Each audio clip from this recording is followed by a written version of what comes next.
소위 말하면 민족주의, 국가 이익주의로 또 이렇게 전환을 하고 있단 말이죠. 그런 측면에서 볼 때도 오늘 이 룻기서는 그런 관점에서도 우리가 볼 수 있다고 보여지고, 지금 이제 우리나라에 들어와 있는 이주민이 대략 200만 명쯤 되잖아요.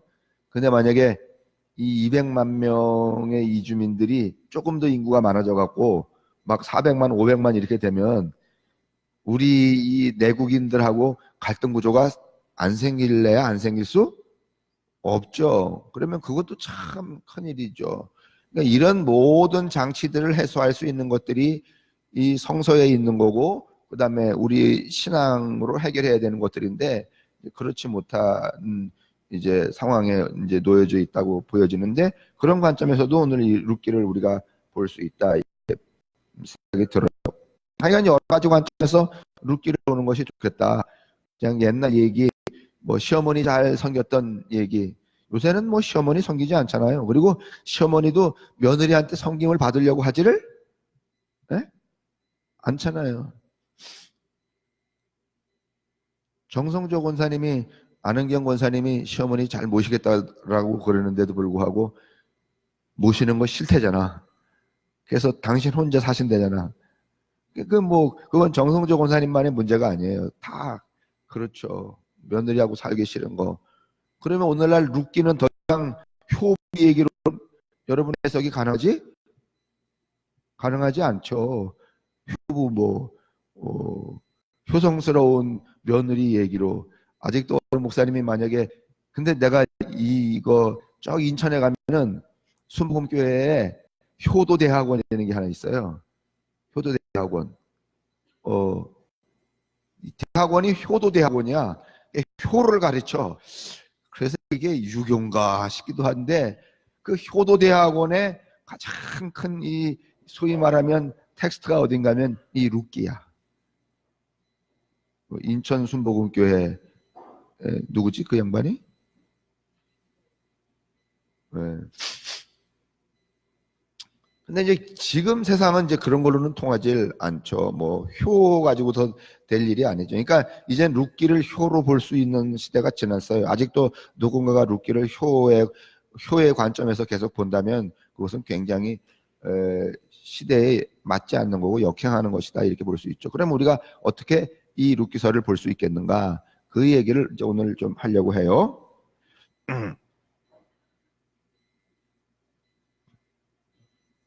우리 속담에 이런 거 있잖아요. 옷깃만 스쳐도 인연이다.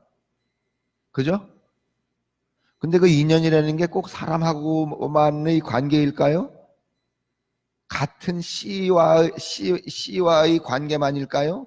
같은 내국인과의 관계만일까요? 인간이 살아가면서 만나는 모든 거, 무슨 뭐 생물이든지 무생물이든지 아니면 사람이든지 동물이든지 식물이든지, 인간이 인연을 맺는 모든 것은 다, 관계되어지는 것은 다 인연이 아니에요. 인연이잖아요. 예를 들면 뭐 길가에 막 이렇게 널브러져 있는 꽃인데 그때는 나하고 일대의 인연을 맺질 않았죠. 그러다가 어느 날 너무 그게 이뻐가고 그걸 한 포기를 파서 여러분 화분에 가지고선 내 집 안에 들어오면 그건 굉장히 큰 인연이 되는 거잖아요. 그렇죠? 세상의 모든 것들은 다 인연이에요.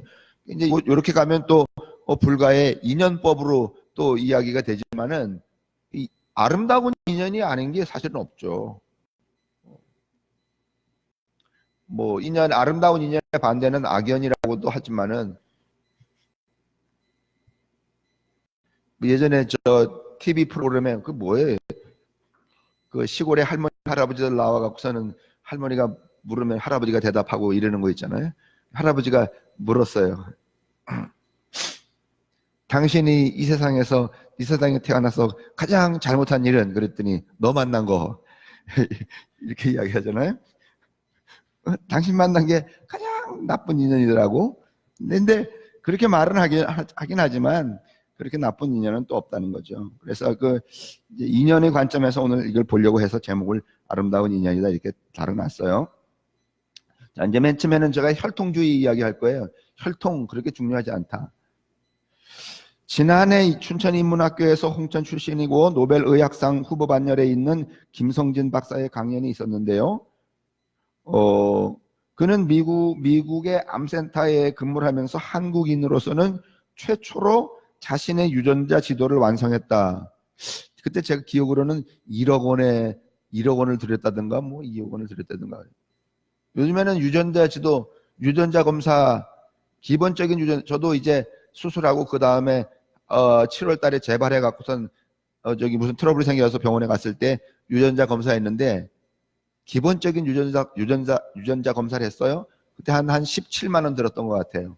근데 그 기본적인 유전자 검사는 모든 걸 속속들이 다 말해주는 게 아니라 제가 이를테면 태어날 때부터 신장의 문제를 근본적으로 가지고 있는가 없는가.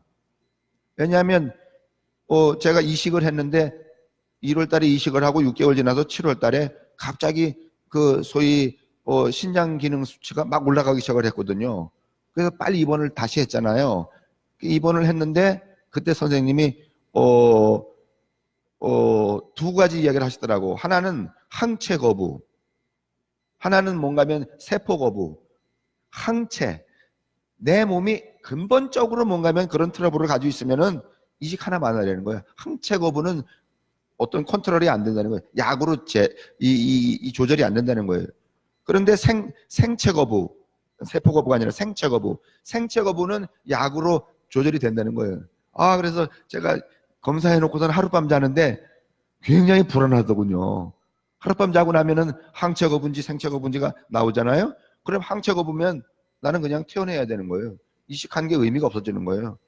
근데 아침에 그래서 이제 그 의사 담당 의사가 들어오는 그 얼굴만 제가 봤죠. 일단은 그분의 얼굴이 우울하면 뭐야? 항체 거부인 거야. 근데 딱 들어오시는데 쌩쌩 웃으면서 들어오시더라고. 저도 그 순간에 안도가 되었는데 딱 들어오시면서 아이고 어제 검사한 게 항체 거부가 아니라 다행히 생체 거부라고 걱정하지 마시라고 뭐 일주일만 있다가 나가시면 된다고. 그 일주일 동안 또 제가 그 스테로이드 엄청나게 많이 맞았잖아요. 이제 그거 맞고서는 다시 퇴원해서 이제 지금까지 쭉 오고 있는 건데, 그런데 나는 그때 생각하기를 누구나 17만 원만 내면은 유전자 검사를 해주는 줄 알았어요. 이를테면은 뭐 홍역수 목사님 유전자 검사를 하면은 40살쯤에 암이 걸릴 거다. 이거 다 나오는 거야. 이 유전자 지도에. 네? 근데 그렇게는 안 해. 법률이 그렇게 안 돼 있다네 지금요. 그래서 꼭 필요한 환자의 기본적인 것만 검사하도록. 근데 이제 이분이 그 암센터에 있으면서 한국인으로는 최초로 17만 원밖에 안 갔는데 그때는 아마 비쌌다 그래요. 자기는 그렇게 들여서 했는데 해봤더니 자신의 유전자 중에서 중국인의 유전자가 40%, 일본인의 유전자가 40%, 그다음에 한국인의 유전자가 20%밖에 없더래. 그럼 이 사람이 중국인, 이 김성진이라는 박사가 홍천 출신이란 말이에요. 지금 서울대에 와 계신단 말이에요. 그러면 중국 사람이야, 일본 사람이야, 한국 사람이야. 그러니까 유전자나 혈통 가지고 이제는 한국 사람, 일본 사람 그래서는 안 되는 거죠. 그럼 어떻게 하면 좋겠어요? 한국에 살면 한국 사람. 그래서 제가 지난번에 말했잖아요. 외국인 노동자들이 인천공항에 딱 내리면 무조건 뭐 발행해야 된다? 제가 그 얘기 했어요, 안 했어요? 기억 안 나세요? 아니 이렇게 돼야 되는 거지. 무슨 뭐 되느니 안 되느니 말이지 뭐 또 뭐 시험 치고 기본적인 시험은 뭐 쳐야 되겠지만서도 그러면서 그분이 이야기하기를 이제는 단일 민족이라거나 순수 혈통이라는 말을 쓸 수 없는 시대가 되었다 이렇게 말합니다. 이게 뭐 우리는 이미 고려 시대부터 이 혼혈족이었잖아요. 여러분 고려의 태조가 여러분 고려를 이렇게 할 때에 여러분 저 북방에 있는 여진족 이런 사람들도 다 포섭을 해서 한 나라로 살았어요, 여러분. 그리고 등용까지 했어요. 그러니까 관료로 말이죠. 능력만 있으면. 그러다가 점점 국가의 틀이 잡혀져 가면서 이게 이제 무슨 소위 말하면 이런 양태가 되었고, 그다음에 이제 일제 시대를 거치면서 우리가 유별나게 무슨 민족 다니엘 민족, 배달 민족 이런 이야기를 했죠. 그런다 여러분, 뭐 제가 유럽에 오래 살아보진 않았지만서도 뭐 프랑스나 이태리나 스위스나 독일을 가면은 여러분 이 혈통 개념이, 민족 개념이 있어요, 없어요? 민족 개념 하나도 없어요. 여러분 스위스만 가봐도 남쪽에는 불었어요. 근데 같은 나라 스위스인데도 쥐리 북쪽에 가면은 거기 뭐 쓰는가 하면 독일어 써요. 같은 나라 안에도. 또 이태리하고 붙어 있는 동네 가면 스위스인데도 무슨 말 써요? 이태리 말 써요. 그래서 대통령도 3명이야 거기는. 누가 대통령인지도 몰라. 누가 하든지 상관이 별로 없어요. 우리처럼 이렇게 말이지 누가 뭘 하는데 관심이 많은 나라도 없어. 밥 먹고 할 일이 없어 그래. 응? 한번 이 선거판이 되면 말이지 국민이 올인해야 되잖아, 그죠? 밥을 먹으면서도 말이지 그러면 얘기해야 되고 이게 좀 그러니까 한국에 살면 한국 사람이고 미국에 살면 미국 사람이라는 것 이걸 뭐라 그러지? 저 장 교수님 뭐라 그러지? 그 다음에 또 뭐야? 속지주의, 속인주의 그러면? 에? 맞아? 뭐 그런 거 있잖아요. 근데 미국은 속지주의야, 속인주의야? 예를 들면 외국 사람이 우리나라에 와서 여자분이 애기 나면은 한국 출생증명서를 줘요? 아니, 여자분들. 외국 사람이 여행 왔다가 한국에서 애 나면은 우리나라 국적을 주냐고. 그럼 우리나라 사람이 미국 가 있다가 애 나면은 국적을 줘요, 안 줘요? 주잖아. 그래서 뭐야, 그거? 거기 가서 출산하는 거. 원정 출산하잖아요, 여러분. 요즘에는 그런 게 없죠? 뭐 그런 거 있는지 모르겠어요. 미국은 좀 혼재되어 있네요. 어떤 피냐가 아니라 어디에 사느냐가 그의 국적이 되어야 한다는 것이었어요. 대충 이제 그때 그 양반의 이야기가 이런 거였어요.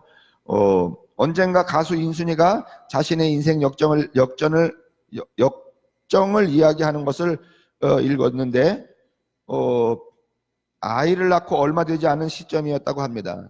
처음에 결혼하는 것도 이 인순이는 좀 망설였고, 결혼을 하고서 임신하고선 더 불안했대. 왜냐하면 이게 한국 사람이 나올지 뭐 어떨지 이제 그 얘기를 쭉 나왔어요. 그래서 아마 그분의 심정을 담아서 부른 노래가 거위의 꿈이 아닐까. 여러분 거위의 꿈 아시죠? 그래서 한번 들어보려고 그래요. 자, 들어보겠어요.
네. 그 지금 홍천에 와서 무슨 뭐죠? 꿈의 학교인가 뭐죠? 네? 대안학교 그냥 기존의 학교가 아니고 자기와 같은 처지에 있는 학생들을 위한 재단을 만들어서 학교를 운영하고 있잖아요. 아마 그 양반이 그 이제 여기 대목에 나오는데 자기가 그 어렸을 때 들었던 것 중에 가장 찔린 얘기가 뭔가면 단일 민족의 5천년 유구한 역사, 이 말에 늘 주눅이 들었대. 단일 민족의 유구한 5천년 역사.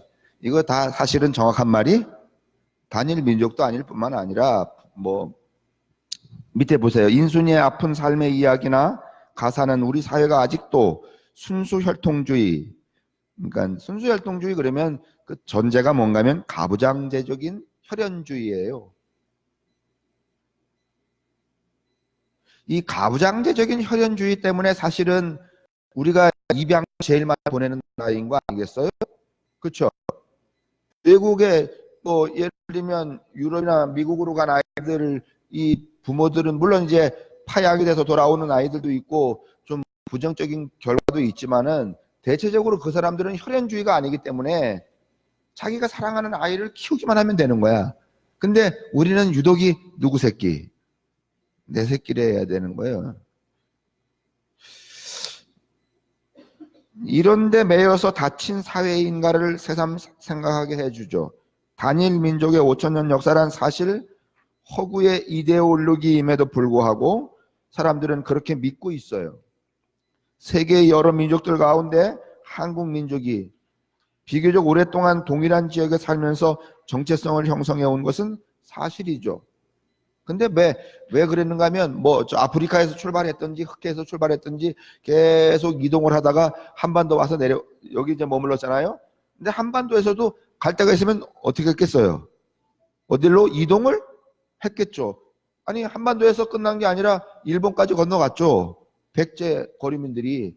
그러니까 우리가 그냥 막다른 골목에 있으니까 여기서 그냥 오랫동안 터잡고 사는 것이지, 그렇지 않았다면 우리도 어떻게 보면 유목적 기질을 많이 가질 수 있었겠죠.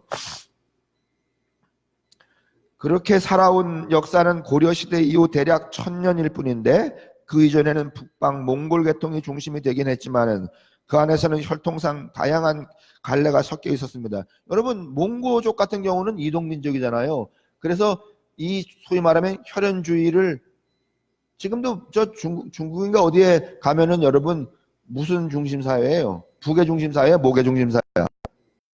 목의 중심에는 여러분 누구신가 이게 중요해 안 중요해? 네? 목의 중심에는 여러분 남자를 누가 선택하는 거면 여자가 선택해. 들어와서 하룻밤 자. 그리고 하룻밤 자고서 어떻게 하는 거야? 네? 데리고 살아 쫓아보내. 그러면 그 아이가 누구 아이인지 김씨 아이인지 이씨 아이인지 박씨 아이인지 알아 몰라요 여러분. 왜냐하면 알 필요가 없어요. 그냥 내가 낳았으면 되는 거야. 그 다 우리의 씨예요 여러분. 오히려 이게 여러분 혈통 보존에 더 유리한지도 몰라. 우성인자를 계속해서 퍼뜨리게 되니까.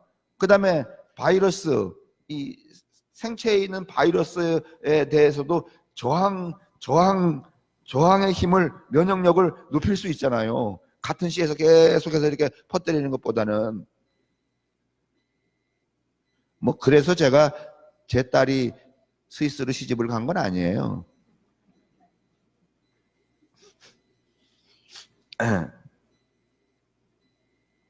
몽고 북방 계통은 그렇죠.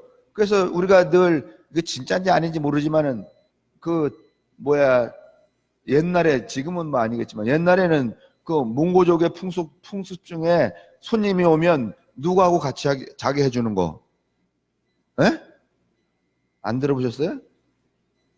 남자들은 다 들어봤어 이게. 다른 손님이 오면 누구하고 자게 해주는 거야? 자기 마누라하고 자게 해주는 거야. 에? 그게 손님을 잘 대접하는 일이야. 그러면 무슨 씨를 받는 거야? 새로운 씨를 받는 거잖아요. 새로운 씨를.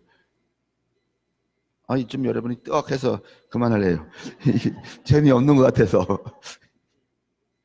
몽골 계통은 유목민들은 대부분 이제 이런 양태를 이제 갖게 되죠.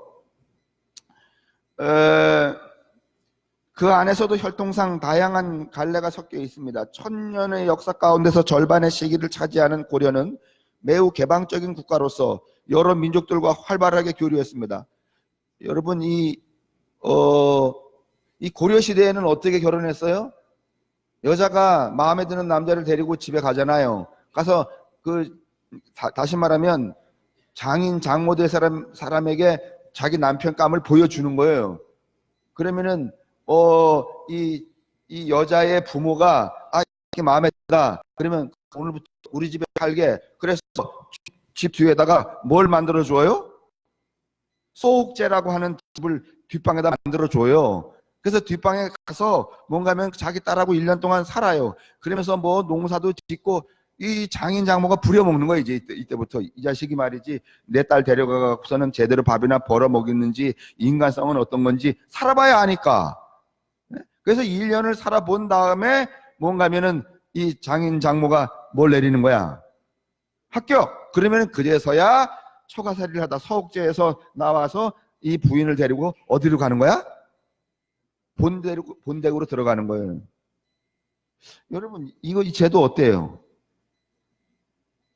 아니 뭐 이놈이 어떤 놈인지 어떤 생활력인지 그것도 다 검증이 안 되는데 뭐 지금이야 뭐 사실은 뭐 그런 거 검증하려고 치면은 아예 어려워지겠지만서도 고려 시대는 그랬단 말이에요. 이게 서옥제, 이 소위 말하면 대릴사이라고 하는 이 개념이 이미 이 고려 시대에 이미 있었죠. 그래서 뭐 이를테면 임신을 할 수 있는지 없는지 이때는 이게 굉장히 중요했거든요. 그런 것들이 뭔가 하면 그 1년 동안에 테스트가 되었었죠. 그게 이제 고려 시대의 양태예요. 개방적인 국가다 하는 이야기를 하면서 제가 그 말씀을 드리는 건데 여러 민족들과 활발하게 교류했습니다. 그렇게 보면 반도 안에서 상대적으로 폐쇄적인 민족 집단을 형성하고 살아온 역사는 500년이 지나지 않습니다. 그게 이제 고려시대 끝나고서는 이제 조선시대로 넘어오는 500년일 텐데 그 어떤 민족의 역사도 마찬가지여서 여러 민족들이 교류하면서 존속을 해오죠. 오죽하면은 저도 여러분 이 조선의 피야 아니면은 인도의 피가 섞였어. 허씨가 여러분 김혜허 씨나 양천허 씨나 허씨가 다 어떻게 했다는 거야? 인도에 인도의 공주가 여러분 저기 들어와 갖고서는 김수로 왕하고 해서 씨를 퍼뜨렸다는 거 아니에요. 그러면 나도 여러분 이 순수 혈통이야 아니면은 잡종이야? 아니 뭐 이때도 이랬는데 무슨 단일민족 이런 얘기를 하냐 말이죠. 그러니까 지금 우리가 이제 이게 지나다니는 나는 요새 여기 이악불라에 몇 친구들이 살면서 여기 앞에 조그만 공장에 다니는 애들이 있나 봐요. 한 4명 정도가. 근데 얘들이 너무 이뻐. 왜냐하면 인사를 너무 잘해. 나를 모를 텐데 얘들이 아마 그 산업인력관리공단인가 거기서 교육을 받을 때 그렇게 배웠던 것 같아. 아마 어디서 왔는지. 애초에 한국 사람들은 그저 아침 저녁으로 만날 때마다 뭘 해야 된다? 인사해야 된다. 그래서 제가 걸어 나갈 때 보면은 얘들이 나가다가 인사하고 점심 먹을 때 제가 만나면 또 인사하고 아침에 본 놈인데도. 그래서 제가 어느 날 하루는 내가 얼굴을 쓰다듬으면서 어서 왔노? 이렇게 묻기도 했어요.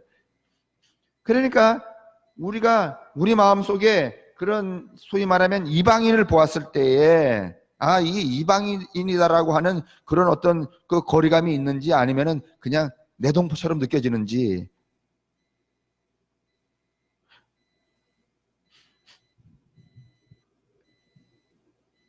그런데도 단일 민족의 역사를 강조하는 것은 과거 역사에서의 다양성과 오늘 현실에서의 다양성을 애써 부정하는 태도로 귀결될 수밖에 없어요. 그러니까 이 글로벌리즘하고도 맞지 않는 거예요. 이게 지금 우리가 세계주의. 세계주의를 뭐라 그러지? 사회 동포주의. 세상의 모든 사람들이 우리의 동포라는 거예요. 그러니까 이제 우리 이것도 좀 버려야 돼요. 일본하고 축구할 때 말이지. 그때마다 늘 언론의 멘트는 어떤 건가 하면은 숙적이라는 거야. 숙적. 그래서 어느 경우든지 다 져도 어디엔 지지 말아야 돼. 그러니까 축구를 그저 공차듯이 해야 돼, 아니면 원수 같듯이 해야 돼. 아니 무슨 이런 정신세계가 다 있단 말이에요. 네? 굉장히 웃기는 거죠. 그러니까 뭐 우리 교우들은 가만히 보면 이게 스포츠에 그런 분들 안 계신데, 저는 뭐 별로 야구나 이런 게 별로 팀이 없어요. 보기는 보는데 둘 중에 하나 이기면 이기는 거잖아요. 그잖아요? 뭐 이기면 됐지 뭐.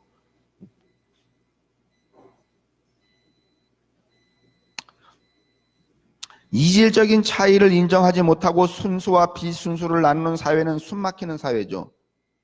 근데 여러분 오늘 우리 사회에 보면은요, 이 소위 말하면 이질적인 것, 또 나하고 다른 것에 대한 수용이 돼요? 아니면은 이게 이 소위 말하면 새로운 신분 사회가 되어가고 있어요. 새로운 신분 사회가 되어가고 있잖아요.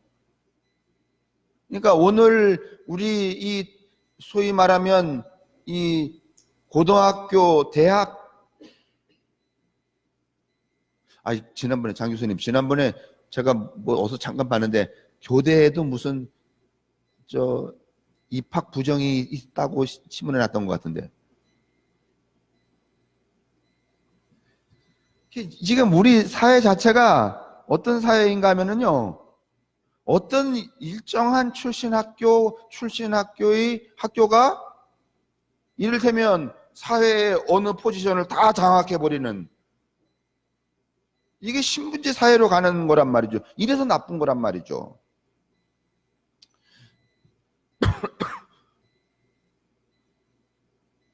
그러니까 우리가 이게 정말 다양한 사회가 되려면 조금 모자라는 사람도, 조금은 새로운 양태의 사람도 늘 같이 공존할 수 있어야 되는데, 이 공존하지 못하는 거죠. 이제 그 일면을 보더라도 교회 안에서도 마찬가지잖아요.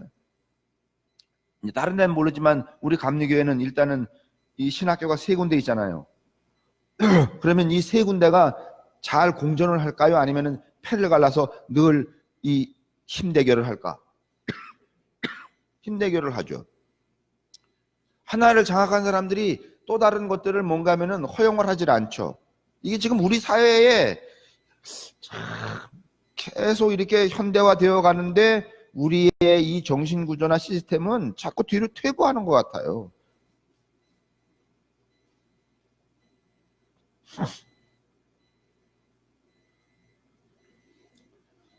주일날 손님이 오시더니 오늘 이제 보따리를 약간 싸려고 그러시는지 오늘은 좀 제정신이 나요. 어제까지는 제가 정신이 별로 없었어요. 감기 말입니다. 좀 목이 아프네요 오늘은. 그렇기 때문에 자꾸 이제 숨 막히는 사회가 되는 거죠. 그리고 자꾸 벽이 생기는 거란 말이죠, 사회가. 그 다음에 변화가 일어나질 않죠. 그 다음에 희망이 없어지죠. 예를 들면은 어느 한 집단이 어느 한 영역을 완전히 장악하고 있으면 다른 사람이 그 영역 안으로 들어갈 가능성이 없어지니까요. 그러니까 희망이 사라지는 거란 말이에요, 이게 지금. 이제 그런 측면에서 교회가 무슨 세습을 하는 것도 그런 관점에서 또 틀린 일이, 그렇게 하면 안 되는 거죠. 순수한 정체성의 자기를 동일화할 수 있는 사람들에게는 편안하고 자유로울지 모르지만은, 그 어떤 이유로든 순수히 반열에 갈 수 없는 사람들에게는 숨막히는 현실이 되겠죠. 예를 들면 뭐 춘천에서 웬만하다가 밥 먹다가 너 고등학교 어디 나와서,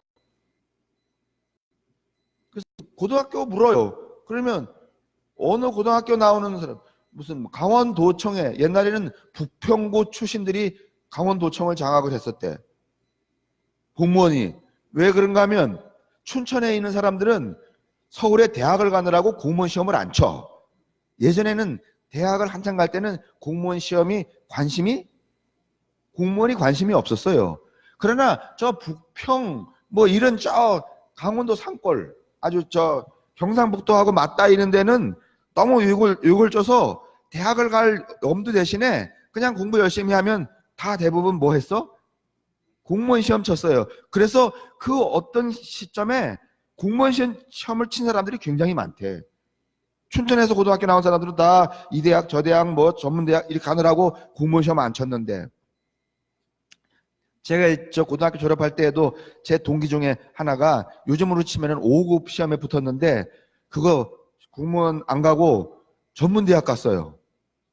네? 다 대학을 가는 거기 때문에. 지금 그 친구가 뭐 하는가 하면 택시 운전해. 막 땅을 치면서 후회할 거야. 저희들 때까지만 해도 공무원 시험? 그러면 에이 뭐 가난하고 공부 못하는 사람들이 뭐 가면 되지 이런 거란 말이죠. 그래서 한때 여러분 부평이 김지선 지사를 비롯하여서 다 부평고등학교 출신들이었대요. 그러다가 이제 조금씩 눈을 뜨기 시작한 거야. 아, 이게 공무원이 나왔다. 그러면서 또 어디가 장악하기 시작하는 거야? 지금 이제 요즘에는 또 춘천, 시청 이런 데는 또 어디가 장악하고 있어요?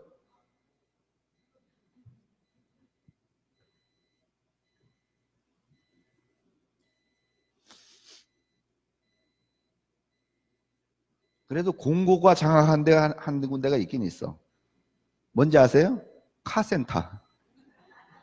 그래서 제가 대충 아무 카센터나 가갖고, 전에는 지금은 약간 양태가 달라졌어요. 그 전에 가서는 내가 가만히 있다가 몇 회야? 그러면은 대충 불었어.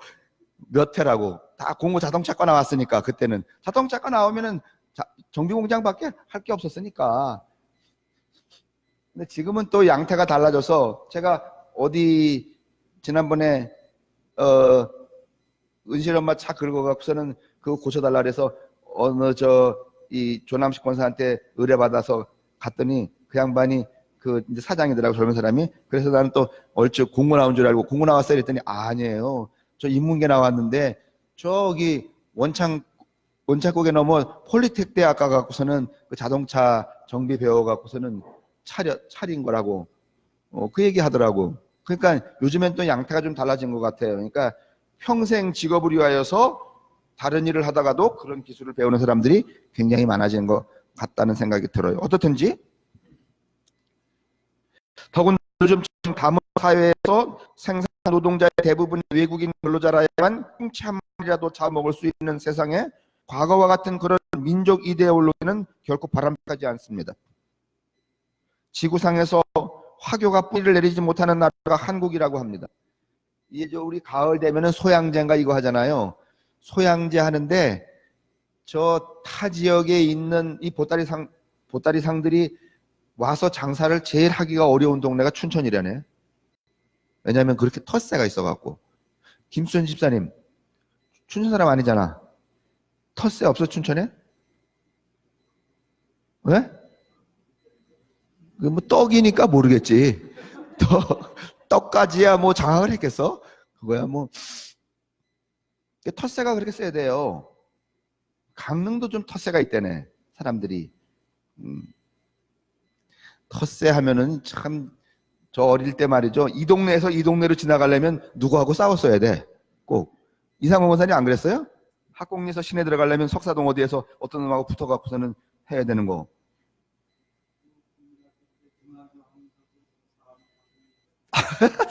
사합리하고 학공리하고.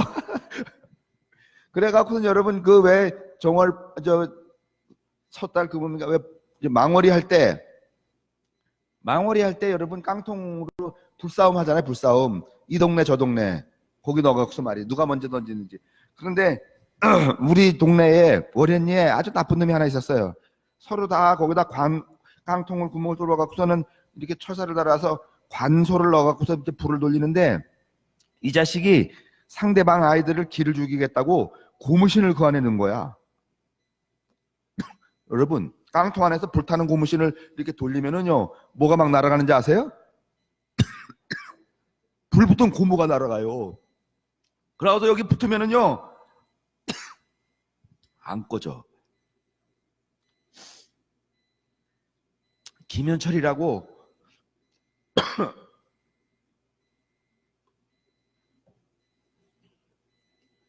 그 친구가 한번 깡통에다 고무신 넣고 돌리는 바람에 한 번 찍혀갖고 지금도 개를 피하는 놈들이 많아.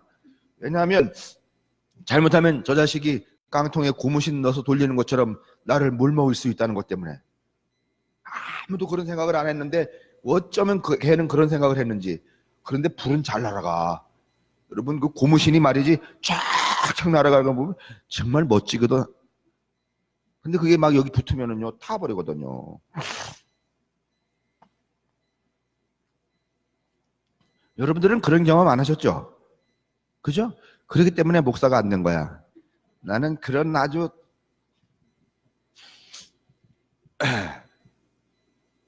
지구상에 그만큼 우리 사회가 폐쇄적이라는 말이죠. 그것은 민족적, 국가적 차원에서 나타나는 현상만은 아닙니다. 우리 사회 곳곳에서도 끼리끼리 문화가 깊게 자리 잡고 있습니다. 얼마 전에 제가 들은 이야기로는 우리 동네 어느 감리교회가 있는데 그 교회 목사가 자기와 같은 고등학교를 나온 동문 장로들, 그 다음에 동문 교인들만 임원으로 세운대. 아니 다른 사람을 세웠는데 자기 동문하고만 회의를 한대. 밥을 먹으러 다니고. 또라이 아니야?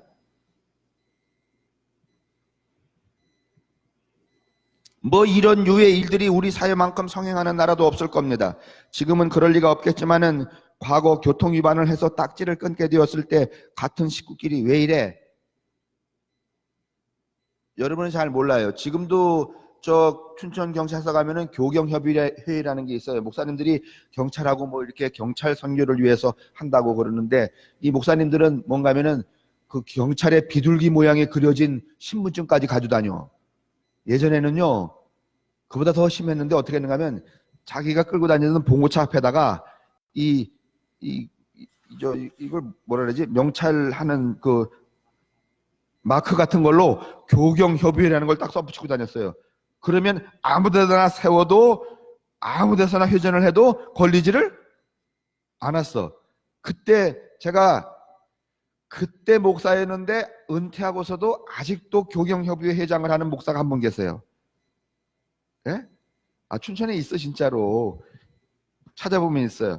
근데 그 목사님 차를 한번 타게 됐는데 도청에 올라가다가 그 독일 제빵 앞에서 휙 하고서는 그냥 좌회전을 해버렸어요.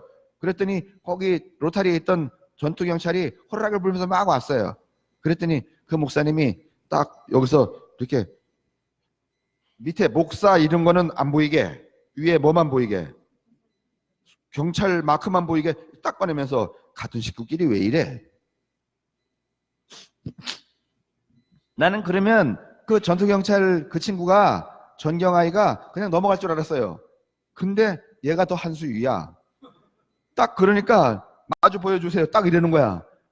그 목사님이 김 목사가 얼굴이 확 쫄아버렸어요. 그래서 쓱 빼더니 딱 보니까 아니 아시는 분이 이렇게 운전하면 어떻게 해요? 같은 식구는 뭔 같은 식구예요. 나도 옆에 타는데 얼마나 쪽팔리던지. 근데 그 목사님은 은퇴를 하고서도 지금 70, 한 5, 6세 될 텐데 아직도 회장을 하고 있대. 야 진짜 미쳤지. 그래서 내가 지난번에 그랬어요. 야 아직도 그 김 목사님이 회장이야? 그랬더니 이제는 회장이 아니라 거강꾼이래.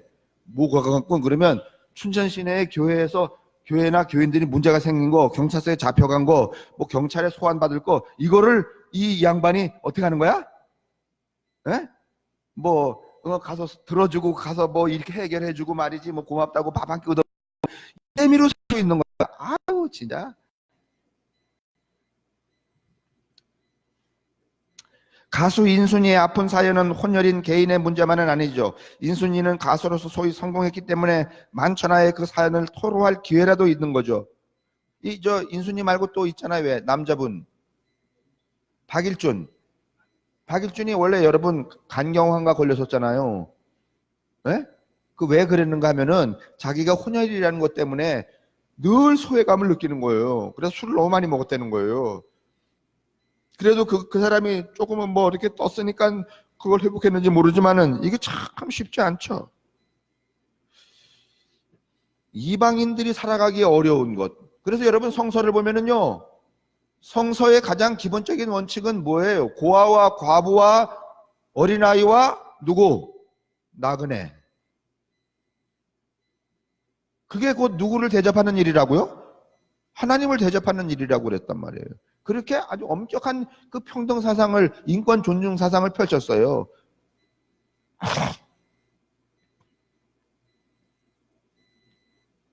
뭐 오늘도 제가 신문에 보니까 어딘가 그 한 가족이 뭐 보험료도 안 밀렸는데 다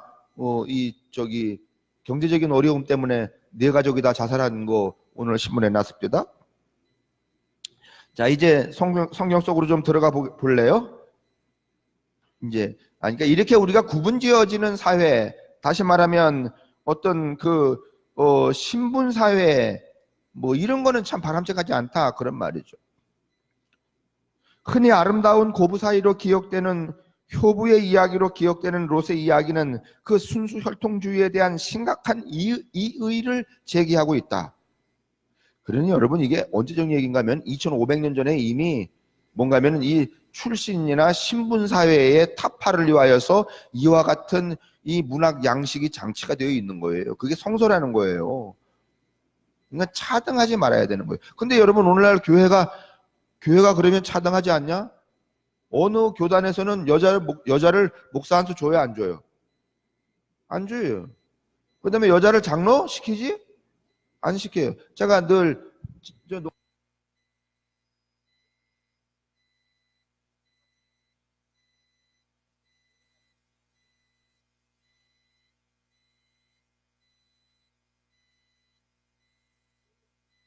그 교회 다니는 여자들은 다 남자보다 좀 못해?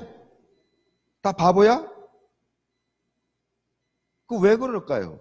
아직도 우리 안에 나는 이런 양태의 의식을 가진 사람들이 성서를 이야기하고 예수를 이야기한다는 것 자체가 저는 모순이라고 봐. 이건 가당치 않은 일이에요, 여러분. 이렇게 불평등한 현장을 두고서 무슨 하나님의 사랑을 이야기하고 공평을 이야기하겠어요? 정의? 물론 이야기하지 못하죠. 그러니까 그런 걸 개선하려면 어떻게 해야 되는가 하면 늘 제가 지방 여성계 회원들한테 이야기하는데 괜히 쓸데없이 모여갖고 말이지 무슨 소소한 거 이런 거 하지 마시고 그 자신들의 위치를 확보하기 위해서 투쟁하시라는 거야. 춘천 남지방에 데이터 다 가져와. 그래서 어느 교회는 여자 장로를 얼마나 세웠는지. 그래서 여선교회 회원들이 아니면은 여선교회에서 회의로 결정을 해. 석사교회에 보내는 권면서. 그래서 말이지 요번 당회 때 최소한 장로를 몇 명 세우는지 여자 장로를 그가 범주 안에서 몇 명을 세워달라. 이런 거를 여러분이 해야 되는 것이지. 그걸 하라고 여러분 여선교회가 있는 것이지. 내 맘 같지 않지만은 며느리 롯과 시어머니 나오미를 주인공으로 하는 룻기는 이스라엘에서 가장 아름다운 이야기로 기억이 되고 있죠. 이 책을 5 두루마리 가운데 하나로 이스라엘의 7.7절 때마다 읽혔습니다. 5 두루마리란 이스라엘이 특별한 절기마다 읽는 책들로 룻기, 아가서, 에가, 전도서, 에스더서를 말합니다. 특별히 밀과 보리를 수확하는 계절에 룻기를 읽는 사연은 아마도 밀레의 이삭 줍는 여인의 이미지 때문이었을 것입니다. 이삭 줍는 여인 이야기가 나왔으니 약간 새끼로 나갔다가 돌아올 텐데 넘기십시오. 넘겨요? 그냥 있나요? 이삭 줍는 여인 다 아시죠? 예전에 이거 어디 가면 있었냐면 이발소 가면 근데 예전에 그 이발소 그림이라는 게 왜 돼지 새끼 막 이렇게 쫙 나가고 절레절레 하는 거 말이지 닭 이렇게 모여주고 이러는 거 그 이발소 그림이었잖아요. 그 참 예뻤는데 요새는 이발소 그림이 그 옛날 이발소 그림 정말 내비뒀으면 좋았을 텐데.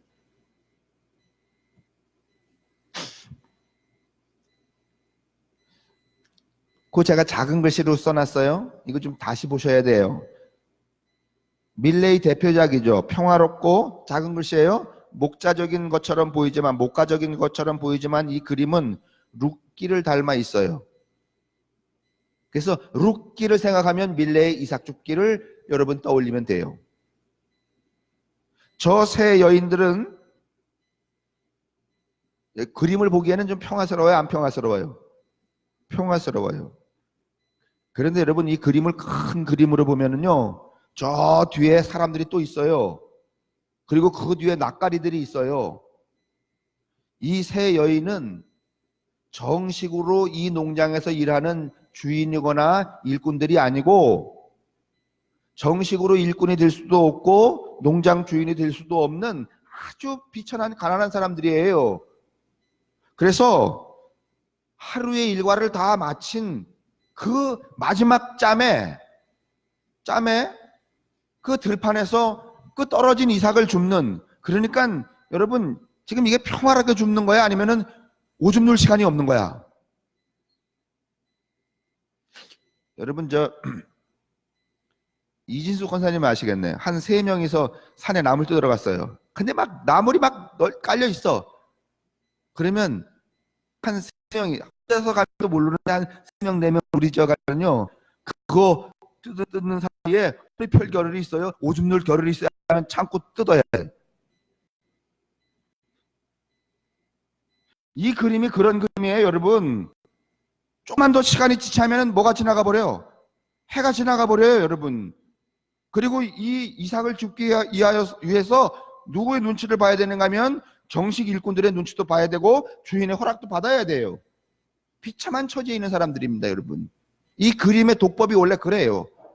우리는 이걸 뭐 그냥 아주 평화스럽게 보지만은, 그래서 제가 써놨어요. 목가적인 것처럼 보이지만 이 그림은 룻기를 닮아 있습니다. 저 세 여인들은 농부들이 일을 다 마친 저녁, 그러니까 저녁이라기보다는 뭐 하여간 그 해지기 직전까지, 일을 마치고 해지기 직전까지 이삭을 줍는 가난한 여인들입니다. 당시 파리 외곽 바르비족 마을에서 힘들게 살아가는 가난한 과부나 여인들의 모습을 담은 사실주의 그림입니다. 이게 그냥 인상주의가 아니에요. 두툼한 손이 놓치지 않으려는 것은 한 톨의 이삭입니다. 땅에 떨어진 나달조차도 당국의 허가를 받아야만 줄 수 있는 가난한 삶. 수확철 농촌에서 늘 볼 수 있었던 땅 없는 이들의 이삭 줍기. 여러분 이삭 줍기 해보셨나요? 김용호 권사님 해봤어요? 나도 해봤어요. 남의 집 강냉이 다 딴 데 가서 그거 다 또 강냉이 땅 펼쳐놓고서는 이삭 줍는 거 말이죠. 한 말, 두 말. 논이 없으니까 다른 논, 시골에서는 뭐 이거 배에 갖고 털었잖아요. 조은구 장로님 이삭 줍기 안 해보셨죠? 예? 아, 초등학교 때?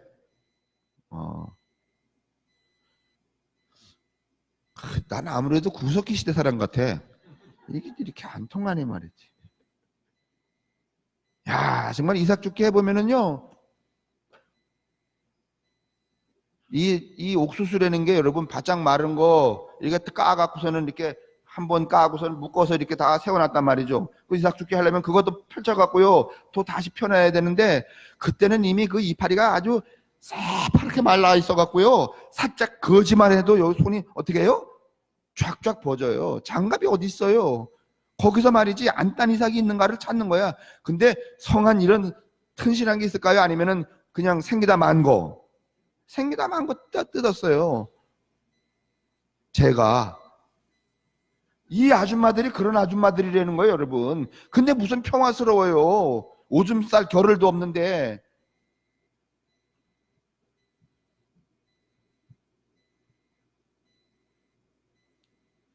그래서 여기 뒤에 보면은 풍성한 수확, 이 나달 덤이 있잖아요. 그 다음에 말탄 지주는 저 멀리 뿌옇게 작게 그려져 있어요. 이게 상징적으로. 왜냐하면 이 여자들을 도드라지게 보여주기 위해서 당시의 현실이 이랬단 말이에요. 그래서 그 밑에 보세요. 1848년 마르크스와 엥겔스의 공산당 선언 이후 프랑스에서는 좌파와 우파의 대립이 아주 심해졌어요. 우파의 언론들은 이 여인들, 이 밀레의 이 그림을 보고 혁명의 허수아비라고 하면서 밀레를 사회주의자로 몰았어요. 왜 하필이면 저 뒤에 있는 큰 낯가리, 풍요스러운 말이지, 말탄 지주의 그 건강한 그림을 안 그리고 그것들은 뒤에다가 아름아름 그려놓고선 앞에 이 가난한 사람들 그려놨는가? 너 새끼야 사회주의자지? 공산주의자지? 그땐 공산주의는 없어요. 사회주의가 있었을 뿐이에요. 이렇게 밀레를 몰아붙였어요.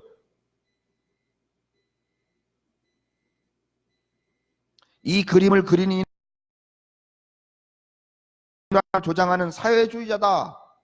또 그런 반면에 또 좌파는 아니다. 이 그림을 그린 이는 일하는 사람이 주인이 되는 새로운 세상을 꿈꾸는 진짜 사회주의자다. 이렇게 그러니까 이 그림에 대해서 1800년대 이 시대는 이런 이해가 갈렸단 말이죠. 근데 우리는 이런 배경을 모르니까 이걸 보면서 야 정말 행복하구나 이렇게 보면 안 된다는 거죠. 무슨 얘기인지 아시겠죠? 룻기 얘기 나와서 이제 밀레의 이 얘기가 나온 거예요. 근데 이제 내년에 저희들 6월 달에 우리 지방의 목사님들이 이제 유럽 종교개혁지 순례에 가는데 다른 프로그램하고 달라서 내년에 이 프랑스 가면은 어디를 가는가 하면은 오르세 박물관을 가기로 했어요. 왜냐하면 이 오르세 박물관이 유별나게 19세기 이때 당시에 사회현상을 그린 종교화가 굉장히 많거든요. 제 생각 같아서는 목사님들한테 이런 그림 이야기도 먼저 해드리고 그림을 보는 법을 가르쳐드리고 싶은데 관심은 없어. 그래서 좋아할지는 몰라. 그냥 루브르 가갖고 여기가 루브르래 그래서 사진 몇 장 찍고 뭐 루브르는 여러분 일주일 봐도 못 봅니다. 여러분 가봤자. 이 오르세 미술관이 이제 그런 의미가 있는데 거기 갔을 때 이 민 목사님이 이 밀레 그림 설명하시오. 이렇다는 걸 목사님들한테 야 임마 여기 서봐. 그래서 쫙 설명했어.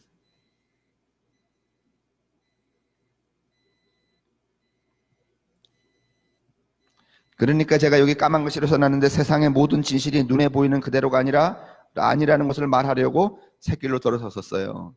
그러니까 내가 뭐 이렇게 보인다고 그게 다 진실은 아니라는 거예요. 그 다음에 룻도 이제 다시 룻으로 가요. 저 밀레의 그림에 나오는 세 여인들 중 한 사람과 같았던 것입니다. 야 정말 기쁘지 않아요? 룻을 이야기하면서 밀레의 이삭 줍는 여인을 딱 갖다 붙이더니 네?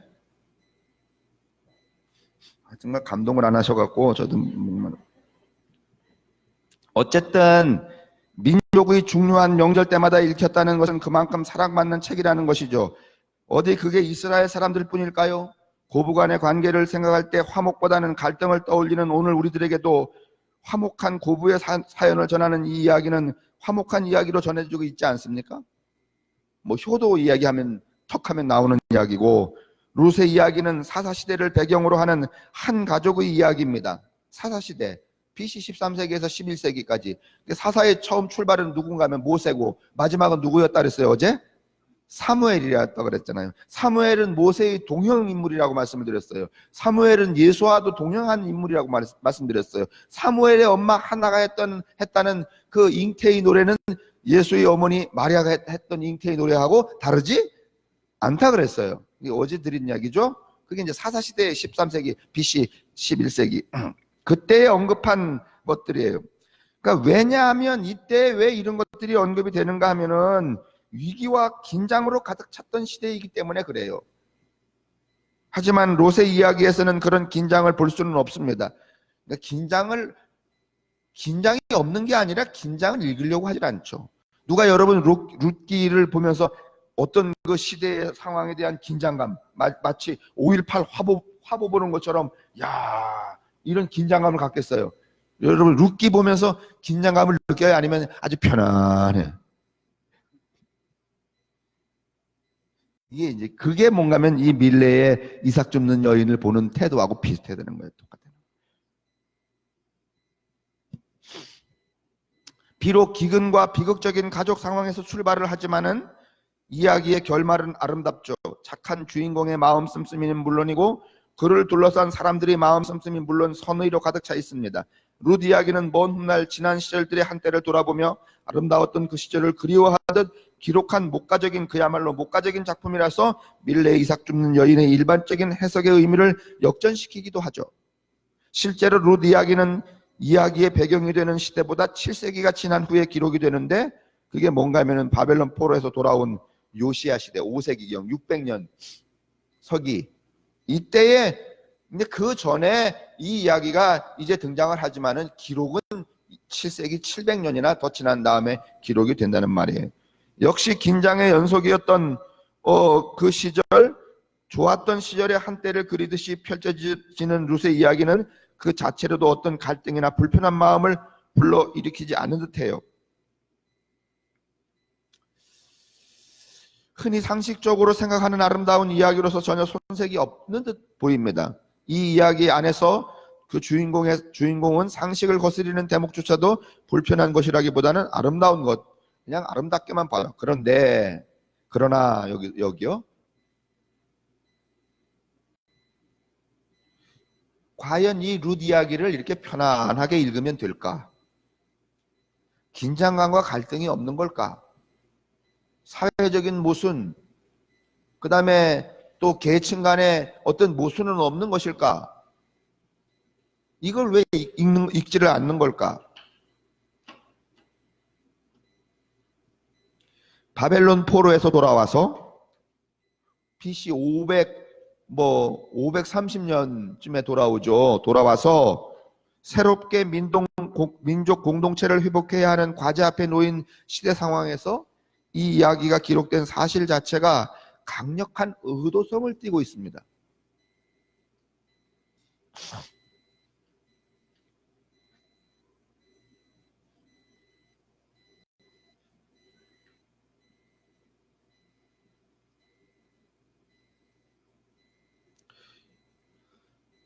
이 이야기의 한 초점은 주인공인 이방 여인 룻이 이스라엘 민족 정통성의 정점인 다윗의 조상이 되었다는 데 있습니다.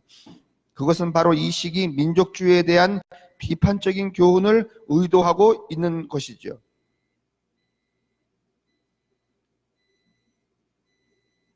이스라엘 백성들이 바벨론의 포로로 잡혀갔다가 50년 만에 돌아오잖아요.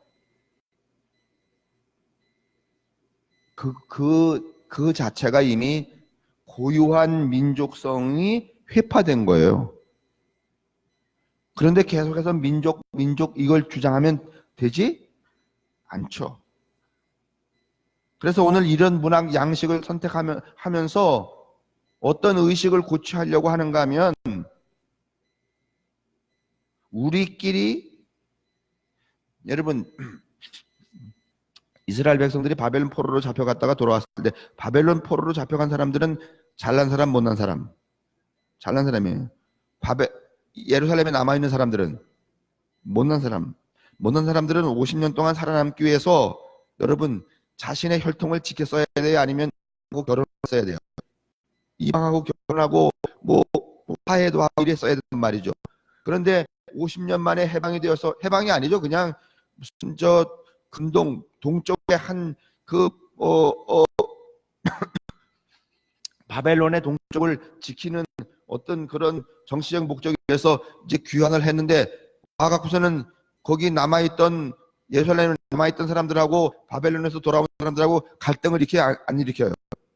갈등을 일으키죠. 그 갈등의 원인이 뭔가 하면, 우리는 순수하게 혈통을 유지했는데 너희들은 왜 잡고 싶겠는가? 이거였잖아요. 그렇죠? 그래서 성전 건축도 지연이 됐죠. 15년이나. 그리고 예수님 시대까지, 그 이후로 500년까지 여러분 사마리아가 이스라엘 사람들에게 인간으로 대접을 받았어요? 아니면 배제됐어요? 배제가 됐잖아요. 그걸 사마리아 배제주의라고 그래요. 그게 BC 5세기부터 출발을 하는 거예요, 여러분. 예수님은 서기 1세기고 500년 동안 그 짓을 하고 있는 거예요. 이미 이때 요시아는 어떤 사고 체계를 갖는가 하면, 이렇게 우리 민족이 순수하다, 순수하지 않다, 이렇게 갈라서서는 되지 않는다는 사고를 갖고 있는 거예요. 그러니까 하나의 사람들로 살아가야 되는 거예요. 그런 새로운 공동체를 만들어야 된다라고 하는 이념 때문에, 목적 의식 때문에, 이미 700년 전에 사사시대에 나온 이야기지만 그 이야기를 요시야가 새로운 공동체를 구성하려고 하는 요시야 입장에서는 그런 이방 여인임에도 불구하고 이스라엘을 위하여 자기의 생을 희생하여 그 후손이 뭔가 하면은 예수의 선조가 되었듯이 우리도 그런 나라를 세워야 된다. 이 이야기를 하기 위하여서 오늘 요시야 정부에서 이 룻기라는 책을 뭔가 하면 편집을 해서 가져온단 말이죠. 좀 어렵나요? 자꾸 들으면은 대충 아시게 되는데 그게 의도성이 있다 이제 그런 말이죠. 이 이야기의 초점은 주인공인 이방 여인 룻이 이스라엘 민족 정통성의 정점인 다윗의 조상이 되었다는 데 있어요. 그것은 바로 이 시기 민족주의에 대한 비판적 교훈을 의도하고 있는 것이죠. 포로기 이후 이스라엘을 재건했던 에스라와 느헤미야는 강력한 민족주의적 정책을 펼쳤습니다. 그 정책으로 이스라엘이 재건되고 사회적으로는 안정되는 효과를 거둔 것은 사실입니다. 그러나 그 강력한 민족주의적 정책, 다른 말로 말하면 분리주의, divide and rule이래, 분리주의 정책이란 말이에요. 사회는 경직되었고 그 사회 안에서 숨을 죽여야만 했던 사람들도 점점 많아졌습니다. 아니 예를 들면 춘천에서 충고 나온 사람만 사람이다 이러면 다른 사람들은 다 어떻게 해야 돼? 네? 그렇게 되면 어떤 현상이 생기는가 하면 방송통신고등학교라도 그게 어디에 설치되어 있죠? 춘고에 설치되어 있잖아요. 그러니까 춘고는 안 나왔더라도 춘고 이 소위 말하는 분리주의가 만약에 형성이 되면은 어디라도 가야 돼 다시. 방송통신고등학교라도 가야 되는 거예요. 왜냐하면 그걸 공부를 어디서 하니까. 공부해서 하니까. 이러면 여러분 공동체가 꼴이 될까 안 될까? 꼴이 안 되죠 여러분. 만약에 뭐 성암교회도 이런 성향은 있는 것 같아요. 좋아하는 사람끼리 자주 모이는 성향은 있는 것 같지만은 성암교회는 뭐 오래된 교인, 뒤에 들어온 교인 이런 여러분 차별은 성암교회가 저도 제가 보기에 있나요? 안성녀 권사 뭐 그런 묵은닭 노릇을 하는 교인들이 있나? 묵은닭은 어떻게 하면 여러분 연하게 먹을 수 있어요? 소다를 넣고 삶으면 된대.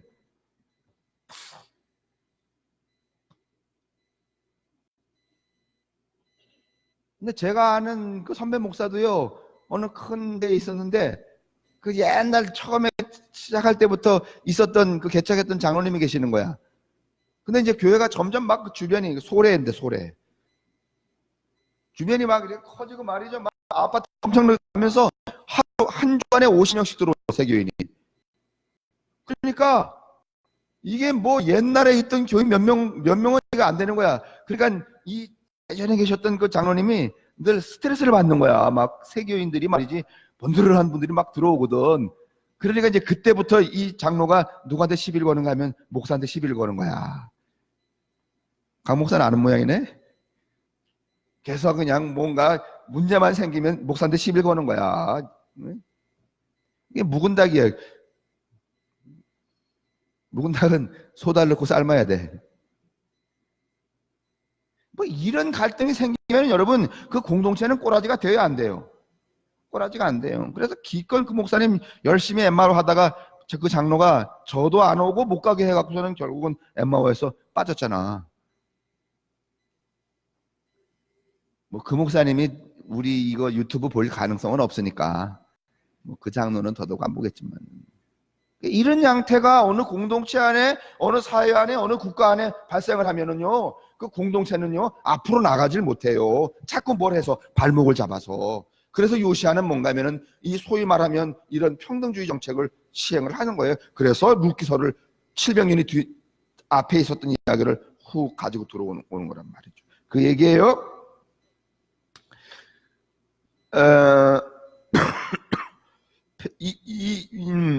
폐쇄적인 민족주의에 대한 비판적 교훈의 의미를 강하게 띠고 있는 것.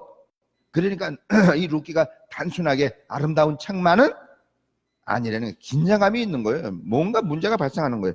그 점에서 룻 이야기는 비슷한 시기의 작품인 요나서와 맥락을 같이 하죠. 그래서 룻 이야기는 아름답지만 가시돋친 이야기다. 룻 이야기는 이쁘긴 하지만 가시돋친 이야기다 말이죠. 참, 이 이삭 줍는 여인의 이미지와 함께 사뭇 목가적인 분위기를 자아내는 아름다운 이 이야기는 이렇게 시작을 합니다. 여러분, 이 민족주의라는 거, 그 다음에 뭐 출신 성분을 따지는 거, 이건 한마디로 말하면 배타주의예요. 우리 아니면 안 되고, 나 아니면 안 되고, 우리 같지 않으면 안 되고, 내 생각 같지 않으면 안 된다는 거. 여러분, 지금 배타주의가 필요해요? 연대주의가 필요해요? 연대주의가 필요한 거예요. 누구하고도 연대할 수 있는 유연성, 그게 이 시대를 살아갈 수 있는 것. 더군다나 여러분, 이 소위 자동화 기계화 A1 시대에 로봇화되는 이 세대에 인간은 점점 기계에 밀려나게 돼 있잖아요. 인간끼리 연대하지 않으면 인간은 이제 설 자리가 없어지는 거예요. 그런 측면에서, 이 연대주의 측면에서 이 룻기를 읽는 관점도 필요하다. 룻기는 이 배타주의적인 정황에서 발생하는 거예요. 사사시대에 기근이 들어서 베들레헴 출신의 한 가족이 모압 땅으로 이주를 합니다. 그 가족은 엘리멜렉과 나오미 그리고 두 아들들이었습니다. 이방의 땅인 모압에서 엘리멜렉은 이 세상을 떠났고 그 두 아들은 모압 여인들과 결혼을 합니다. 그러나 불행히 두 아들도 죽고 며느리 롯과 오르바 시어머니 나오미만 남게 됩니다. 성경에는 왜 이렇게 남자가 잘 죽는 거야? 여자만 이렇게 남는 거야?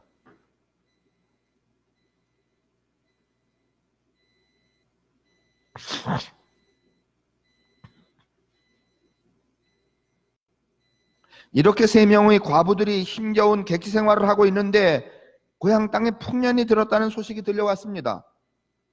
그래서 지금 제가 성경 이야기를 하는 거예요. 그렇죠? 이들은 유다 베들레헴으로 떠날 차비를 하고 길을 떠납니다.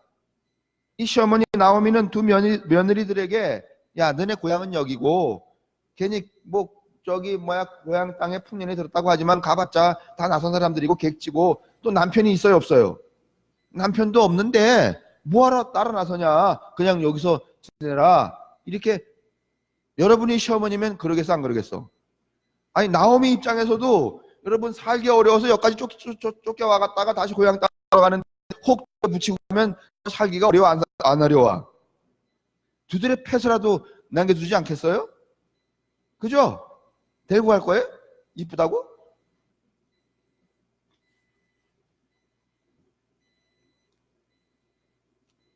그래서 너네 고향에 남아라 이렇게 말합니다.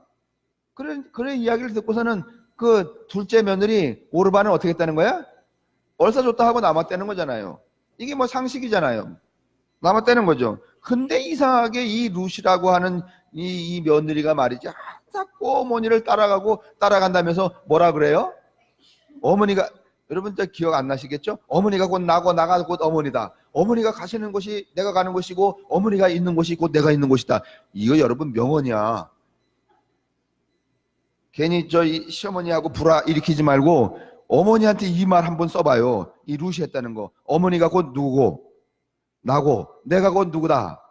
어머니다. 어머니가 계신 곳이 누가 있는 곳이고 내가 있을 곳이고 내가 있는 곳에 누구도 계신다. 그럼 어머니가 좋아하시지 않겠어요? 야, 이게 어디서 아주 훌륭한 말을 배워왔네. 하도 성경 안 읽으니까 그런 대목이 나오는지 모르죠? 그런 대목 나와요. 틀림없이 룻기서에. 그러면서 이 나오미를 따라서 베들레헴으로 갑니다. 그죠? 룻이. 그러니까 여러분 보세요. 벌써 여기서 어머니하고 같이 연대하지 않아도 돼요? 안 돼요? 아니, 그러니까 어머니를 따라서 어머니와 연결을 지어서 가야만 해요? 아니면 안 갈 수도 있어요? 안 갈 수도 있어요. 근데 어머니를 따라가겠다는 것은 뭔가 하면은 연대를 자청하는 거잖아요. 그렇죠? 연대. 함께 하겠다는 거예요. 근데 여러분 피가 통해 안 통해? 모압 여자고 하나는 베들레헴 여자니까 이방 여자고 이스라엘 여자고 그러니까 피가 안 통해. 이방 여자, 그러니까 그 외국인 며느리, 과부된 외국인 며느리 대구서는 고향에 가봤자 여러분 좋아할 사람 하나도 없어요, 여러분. 요즘이면 안 그렇겠어요? 그런데 부득불 누가 우겨서, 며느리가 우겨서 뭔가 하면 어머니하고 연대를 했다는 거예요. 그건 무슨 연대예요? 삶의 연대예요, 여러분. 생명의 연대예요. 그래서 우리는 여기서 뭐를 첫 번째로 읽을 수 있는가 하면 연대함. 이제는요, 누구하고도 뭘 해야 돼? 연대해야 돼요. 하찮은 사람하고도 연대해야 돼요. 함께 해야 되는 거예요. 연대가 좀 어려우면 함께함이라고 합시다. 함께함. 누구하고도 함께 할 수 있어야 돼요.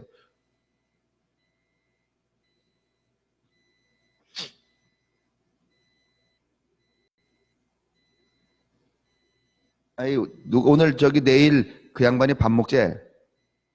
그러면은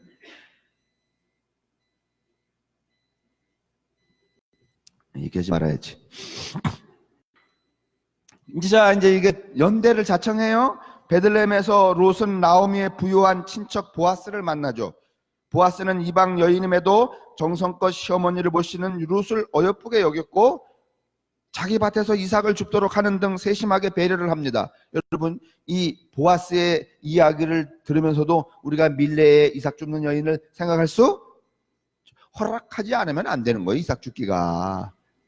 그럼 이삭 줍는 사람들의 처지가 어떤 사람들이었어요? 그러면 이삭 주는 사람들에게 이삭을 줍도록 허락해 주는 것도 일종의 연대 아니에요? 연대죠. 배려예요, 배려. 배타가 아니라. 현명한 시어머니 나오미는 보아스를 통해서 단절된 남편의 가게를 복원할 계획을 세웁니다. 왜 이래야 하는지는 구약 성서를 읽을 때 이미 말씀을 드렸죠. 그래서 이스라엘의 전통적인 규범을 따라 보아스가 롯에게 청혼할 수밖에 없도록 분위기를 만들고 그녀의 뜻은 성사가 됩니다. 그러니까 이 연대라는 말을 우리가 조금 더 심화시키면은, 근데 또 성서가 웃겨. 아까도 왜 남자만 죽고 여자는 안 죽지? 그랬는데 또 성서의 이 비유를 보면은 동생이, 이런 거 봤어요? 동생이 먼저 죽었어, 남동생이. 그럼 남동생의 부인을 형이 차지했다는 대목은 또 나와, 안 나와?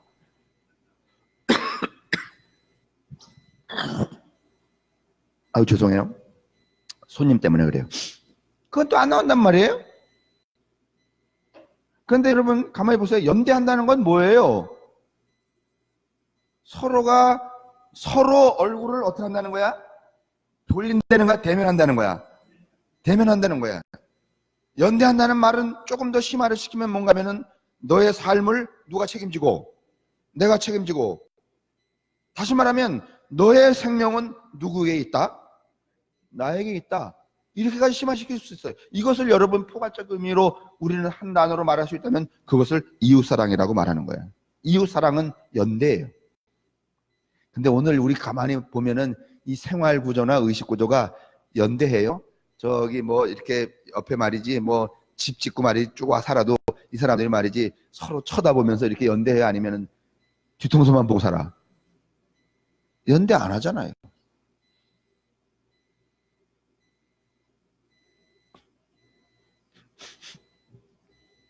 하여간 어떻든지 나오미는 이 룻이 이 보아스하고 이제 결혼을 한다기보다는 뭐 씨를 받는 거죠. 이렇게 해서 룻은 당당하게 이스라엘 공동체에 편입이 되었고 아들을 낳아 단절된 가계를 잇는 몫까지 감당을 하죠. 이렇게 해서 룻은 이스라엘 사람들 사이에서 가장 사랑받는 여인으로 기억이 되었습니다. 자, 이게 과연 효라는 개념의 언어로 규정되어질 수 있는 것인가? 이게 효인가 과연? 그 밑에 보세요. 만약에 이 룻이 시어머니를 따라 시어머니와 함께 해서 베들레헴으로 가지 않았고 그 다음에 보아스를 통하여서 새로운 가계를 잇지 않았다면 이 족속 나오미네 가족은 이 남편이 누구였는가 하면 누구였나? 엘리멜렉. 엘리멜렉의 이 가게는 유지가 돼요? 아니면 해체가 돼? 아들 둘 죽었어요. 며느리 있는데 며느리 하나는 그냥 모압 땅에 남았어요. 룻도 따라가서 보아스를, 그 집안의 씨를 가지고 있는 보아스의 씨를 받지 않았더라면 그 가게, 공동체가, 가족 공동체가 유지가 될까? 해체가 될까? 해체가 되죠. 결국은 오늘 이 룻의 행위는 효에 관한 문제가 아니라 공동체를 해체하느냐 유지하느냐의 문제야. 무슨 말인지 아시겠어요? 자, 이스라엘 백성들이 새로 저기 바벨론에서 돌아와서 여러분 새로운 나라를 세우고 싶어요. 이미 공동체가 이스라엘이 바벨론으로 노예로 끌려가면서 해체가 되었어요. 그러면 새로운 공동체를 세우려면 어떤 이야기가 필요해? 해체된 것을 완전히 분탄시키는 게 필요해? 아니면 해체된 것을 하나로 만들어서 새로운 가계를 이어가는, 명맥을 이어가는 그런 유지가 필요해. 그때에 가장 필요한 책이 무슨 책이야?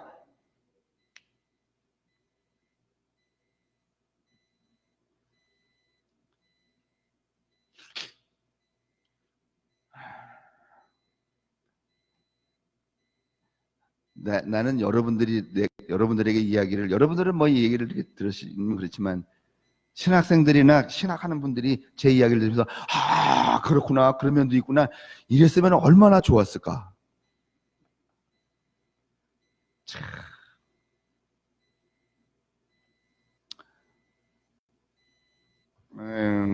참. 결국은 뭔가면 룻은 해체되어져 가는 누구는가 하면 엘리멜렉의 가족을 해체가 되지 않도록 어떻게 하는 거야? 그렇죠. 복원을 시키는 일의 주인공으로 등장하는 거잖아요. 그러면 이렇게 물을 수 있죠. 여러분하고 내가 가는 데마다 내가 어디 끼잖아요. 뭐 개도 끼고 등산의 모임도 끼고, 그럴 때 내가 끼면 꼭 그놈의 개는 깨진다. 네? 그런 사람들은 꼭 뭘 읽어야 돼? 룻기를 읽어야 돼. 내가 끼면은 뭔가 하면은 분위기가 나빠진다, 이런 거. 내가 끼어야지만 뭐든지 된다. 이게 더 바람직한 거죠. 연대. 그래서 결국은 오늘 룻기서는 우리로 하여금 무엇을 요구하고 있는가 하면 너와 생각과 의식과 삶의 양식과 출신과 성분과 학력과 이 모든 것이 다 다를지라도 그와 더불어 어떻게 하라? 연대하라. 그것이 생명의 부여를 위해 나아가는 길이다. 이렇게 말하고 있는 거죠. 맞죠? 근데 우리는 나하고 다른 인간하고는 연대해, 아니면 그냥 버려. 상종을 안 하지. 이러니까 자꾸만 세상이 어떻게 되는 거야? 해체가 되는 거잖아요. 해체. 제가 그래서 기억나는 건데, 예전에 저 구봉산 올라가는데 해븐이라고 하는 그 레스토랑이 있었잖아요. 그때는 그 집이 비교적 비싼 레스토랑이었어요. 근데 제가 아는 분 중에 문순우라고 사진도 찍고 그림도 그리는 프랑스에서 오래 살다 들어오신 분 계셨는데, 그분이 이제 저기 저 원통께 계시다가 이제 저희 집에를 오셨어요. 그래서 막방하게 대접할 데가 없어갖고서는 그 해븐에 갔잖아요. 가갖고 제일 비싼 거 안심 스테이크를 딱 시켰어요. 얼마짜리인지 모르는데 내가 비싼 거였어요. 제일 비싼 거였어요. 난 제일 좋은 걸로 대접해 드리고 싶었으니까. 한참 지나서 안심 스테이크가 나왔는데 이 양반이 이렇게 썩 쓸다가 고기가 안 쓸려지는 거예요. 그러니까 이분이 깜짝 놀라면서 왜 고기가 안 쓸려지지? 그러더니 그 웨이터를 딱 불러서 주방장을 좀 불러달라. 나는 그때부터 벌써 약간 이게 쫄기 시작했어. 이게 뭐 들어오면 안 먹으면 되지. 그 다음에 정말 들어오면 다음부터는 어떻게 해? 안 오면 되지. 쌍하고 안 오면 되지. 그러는데 이 양반은 주방장 나오라 그래. 그때 약간 제가 불안했는데 주방장이 탁 나오니까 아니나 달라. 여보, 당신이 한 요리야? 그렇다고 그랬더니 이분이 프랑스에 있으면서 그 프랑스 요리를 많이 했기 때문에 미 목사님 한번 먹었죠? 가서 요리를 했기 때문에 이 귀신이야 또 이게요. 뭐 포도주에 재워갖고 막 하고 이러는 거. 딱 알아버렸어. 얼마나 된 고기야. 그랬더니 뭐 손님이 요즘에 없어갖고서는 싸다 놓은 지 꽤 오래된 고기래. 좋다. 그러면 거기까지는 좋은데, 그러면 이 집에서 제일 비싼 요리를 네가 만들어서 우리 앞에 내놓았으면 요리를 만든 놈이 나와서 제가 만든 요리인데 맛이 어떻습니까? 이게 기본 아니냐 말이야. 내가 객지에 살아보지만은 가장 후진 가게에서도 이 요리사들이 나와서 이렇게 예의를 갖춘단 말이야. 근데 너는 코빼기도 안 보이고 쓸리지도 않는 고기를 먹으라고 하느냐? 그랬더니 뭐 쭈삣쭈삣했어. 그러더니 이 양반이 또 이렇게 말해. 이렇게 하면 곧 망한다. 등골이 쫙 서늘합니다. 나는 세상에 밥 먹으러 가서 그 주방장 불러서 이렇게 하던 망한다는 얘기를 들어본 적이 없어. 여러분 해본 적 있어요? 뭐 난 몸둘 바를 모르겠어요. 그 양반이 뭐 가갖고 말이지 뭐 새로 해올까요? 그랬더니 딱 이렇게 말씀하셔. 오늘 여기서 끝. 비싼 고깃값만. 나는 그래도 질겨도 먹을 수 있었는데 얼마나 아까운데. 그래서 내가 그분한테 무슨 이야기했어요. 뭐 그러실 것까지 있어요. 그랬더니 딱 저를 보고 야단을 치는 거예요. 너 같은 놈들 때문에 이게 뭔가 하면 개선이 안 된다는 거야. 틀렸으면 틀렸다고 말하고 맛이 없으면 맛이 없다고 말해야지만 이 주방장이 맛이 없구나 이래서 개선할 의지가 생기는데, 그냥 주는 대로 말이지. 에이 안 오면 그만이지 하고서는 가버리니까 이 새끼는 지가 하는 게 최고인 줄 아는다는 거야. 나 그때 얘기 듣고서는 나도 실행을 해보려고 하지만은 웬만한 자신감이 없으면 그거 못해요. 이거 맛없다고. 저는 또 태생이 무엇이든지 먹으면 맛있어.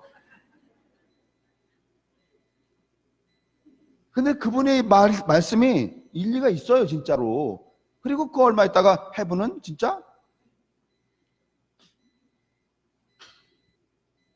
나는 그 얘기를 하면서 그 얘기를 훗날 제가 생각할 때 이것도 일종의 연대로구나, 함께하는 것이로구나, 정말 이 사람을 생각해서 그렇게 말하는 것이로구나. 근데 우리는 그때 함께할 의사가 없어요. 그냥 에이 맛없으면 다음부터는 어떻게 하지? 안 오지. 배제해버리거든요. 그러니까 개선이 안 되는 거예요. 피차 우리가 달라지지 않는 거예요. 이건 좀 우리가 좀 바꿔야 되지 않나. 근데 오래된 풍습이기 때문에 웬만한 분들이 음식점에 가서 밥 먹고서 말이지, 뭐 예를 들면 이 시래기 해장국 먹는데 말이지 머리카락 쭉 나오면 우리는 말이지 남들이 볼까봐 빨리 이렇게 해갖고서 쓱 꺼내놓고서는 빨리 후루락 먹고서는 나오잖아요. 근데 그때 그랬어야 돼? 아니면 이걸 들고선 말해서 불렀어야 돼? 이거 쉽지 않거든, 진짜.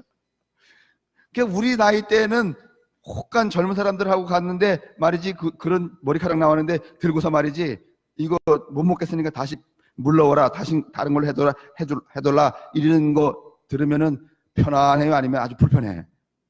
그렇지. 이게 나이가 들어서 그래, 이게 다 우리가. 근데 그것도 제가 볼 때는 이 연대의 개념에서 함께 이 공존한다는 측면에서는 조금은 생각을 좀 바꿔야 될 부분이 아닌가 그런 생각이 들어요. 자, 맨 밑에 단에 이 이야기가 아름다운 이야기로 기억이 되는 것은 사람들이 지키고 있던 규범을 어기지 않고 행복에 이른다는 사실과 상당 부분 연관이 되어 있습니다. 사람들이 지키고 있던 규범은 두말할 것 없이 가부장제의 규범이죠. 결론적으로 말하면 사람들은 남성을 중심으로 하는 사회에서 가계를 잇는데 주도적 역할을 한 두 여인에 관한 이야기로 그 이야기를 기억하는 것입니다. 이게 이 이야기가 아름답다는 거예요. 그런데 정말 그럴까?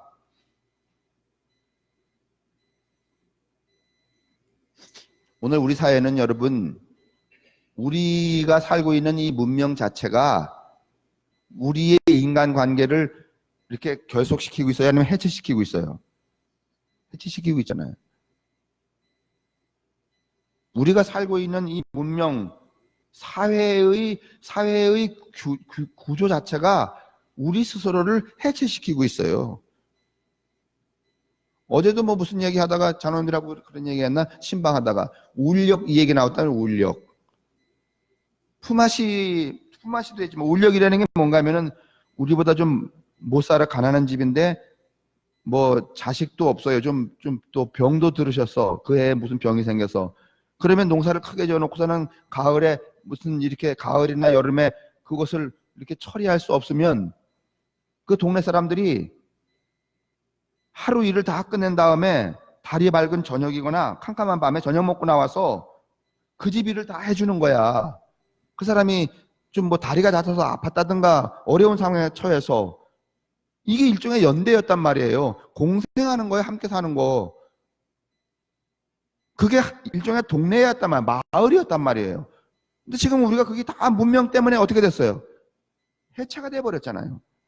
이런 시점에 저는 이 룻기서가 정말 중요한 텍스트가 될 수 있다는 거예요. 물론 나만 그렇게 생각하겠지만은, 근데 요즘에는 이제 그런 생명 연대를 하고 있는 거야? 아니면 정치적 목적 때문에 연대하는 거야? 정치적인 목적 때문에 연대하죠. 여기 갔다 저기 갔다 말이죠. 나한테 무슨 이로움이 있을까 없을까 말이죠. 자, 이제 우리가 그 다음 장을 넘기면 이 주인공들을 보면은 두 가지 습관이 나와요. 첫 번째는 시형제 결혼법입니다. 이 시형제 결혼법은 여러분 고구려 시대에 형사 취수제라는 게 있어요. 여러분 이 이스라엘만 있었던 게 아니에요. 고려 시대에 아까도 얘기했지만은 그 고려 시대에 형수를 취하는 제도가 있었어요. 근데 조금 약간 양식이 그 원인이 달라. 이 이스라엘의 시형제 결혼법은 평등주의, 그 자본의 이동을 막기 위해서 그런 것이었다면 고려 시대의 형사 취수제는 대를 잇기 위해서, 가문을 잇기 위해서 그랬죠. 고려 시대에 여러분 법이 있었잖아요. 일처12법이라고. 그게 뭔가 하면은 살인을 한 자는 사형을 시키고 그 가족들은 노비로 삼는다. 뭐 그런 법제도도 이 고려 시대에 있었어요. 비슷하지만은 한 형제가 죽으면 부인이 다른 형제의 여자가 되는 관습. 이 관습이 왜 생겼을까? 과부가 된 여인을 보호하려고? 그녀의 생계가 걱정이 되어서? 뭐 그런 구석이 손톱만큼은 있었겠죠. 그보다 더 중요한 사항은 재산의 변동을 막기 위해서입니다. 가계를 잇기 위해서도 그렇게 큰 관습의 명분은 되지 않습니다. 이스라엘에서는. 더군다나 룻은 이방 여인이기 때문에 본가로 돌아가면 되는 것이었습니다. 시어머니 나오미가 며느리들에게 고향으로 돌아가라는 것은 당시 이방 여인에 관한 관습이 그러했기 때문입니다. 요즘도 우리나라가 이 동남아에 있는 그 외국인들하고 결혼하는 분들이 많은데 혹시 한국 남편이 죽으면은 어떡하나 안 돌아가더라고. 왜냐하면 일단은 살기가 고향으로 가는 것보다 한국에 그냥 사는 게 어때요? 또 좋으니까. 근데 만약에 고향이 한국보다 더 잘 산다면 여러분 금방 돌아가 안 돌아가? 금방 돌아가겠죠. 뭐. 그러나 룻은 그러한 아무런 의무가 있는 것도 아닌데 시어머니를 따랐다는 겁니다. 여기에서 롯은 시형제 결혼법의 의무를 지키지 않아도 되는 관습을 거스린 셈이죠. 관습을 따른 게 아니라 관습을 어떻게 했어요? 거스렸어요. 그러니까 이걸 뭘로 관점에서 보면 페미니즘의 관점에서 볼 수 있어요. 우리도 관습이 많아요. 여러분 언제 없어졌죠? 호주제. 2002년? 노무현 대통령 때 없어졌죠. 2008년인가? 하여간 그 호주제도 일종의 뭐예요? 네? 호주제 폐지. 지금도 폐지해야 될 게 굉장히 많죠.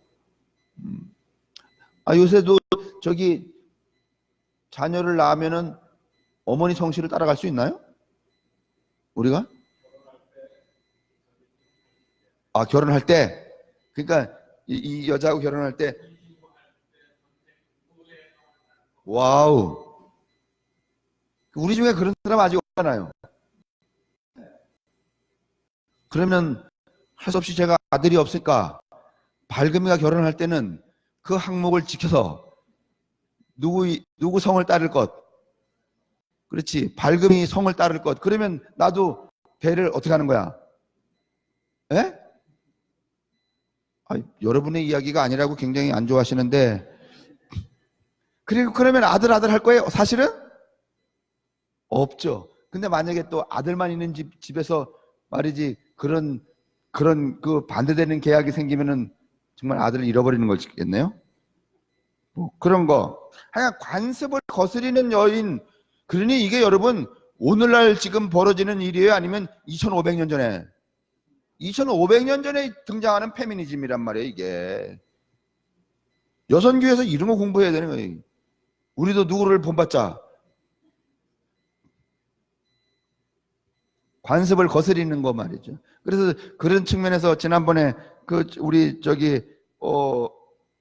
권사님이 말이지 지방 평신도부 총무 그거 왜 맨날 남자가 해야 돼? 여자도 할 수 있지. 그렇잖아요? 평신도는 남자가 더 많아, 여자가 더 많아? 아이 교회에 여자가 더 많은데 왜 충부를 남자가 해? 그러니까 여자도 할 수 있다. 한번 나서 봐요. 지금 뭐 그게 뭔가면 누구를 따르는 길이야.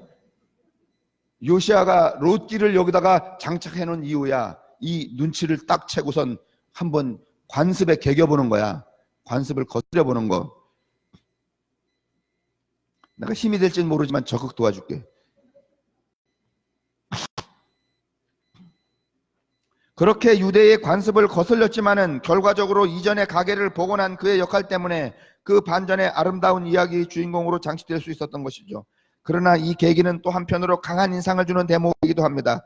비록 주인공들이 남성 중심의 가부장제 사회 안에 있었고 그 틀 안에서 그들의 몫이 기억되고 있음에도 불구하고 룻과 나오미는 스스로의 삶을 개척해 나가는 강인한 여성상, 함께하는 여성의 연대적인 삶의 모습을 보여준다는 것이죠. 연대해야 돼요. 그래서 여러분, 근데 이게 참 웃겨.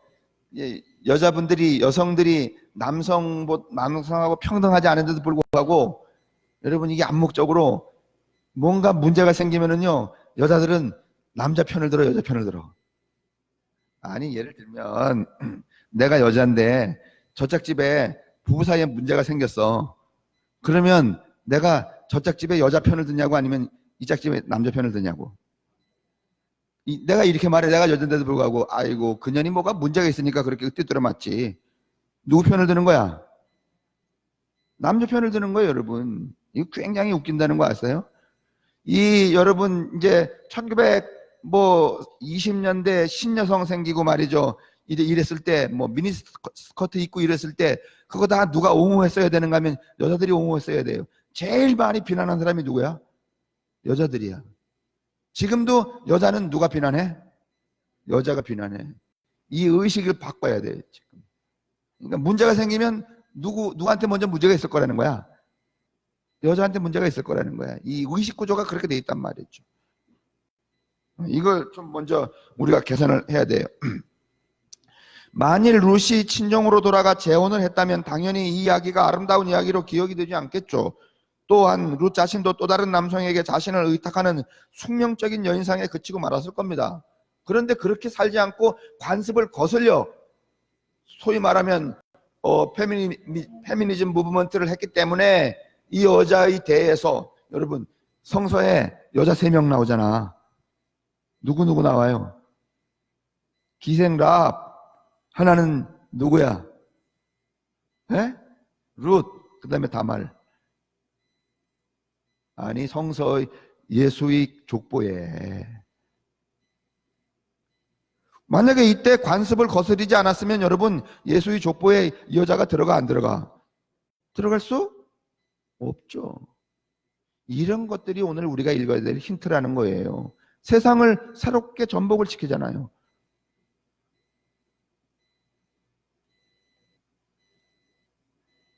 제가 지난번에 어디 갔더니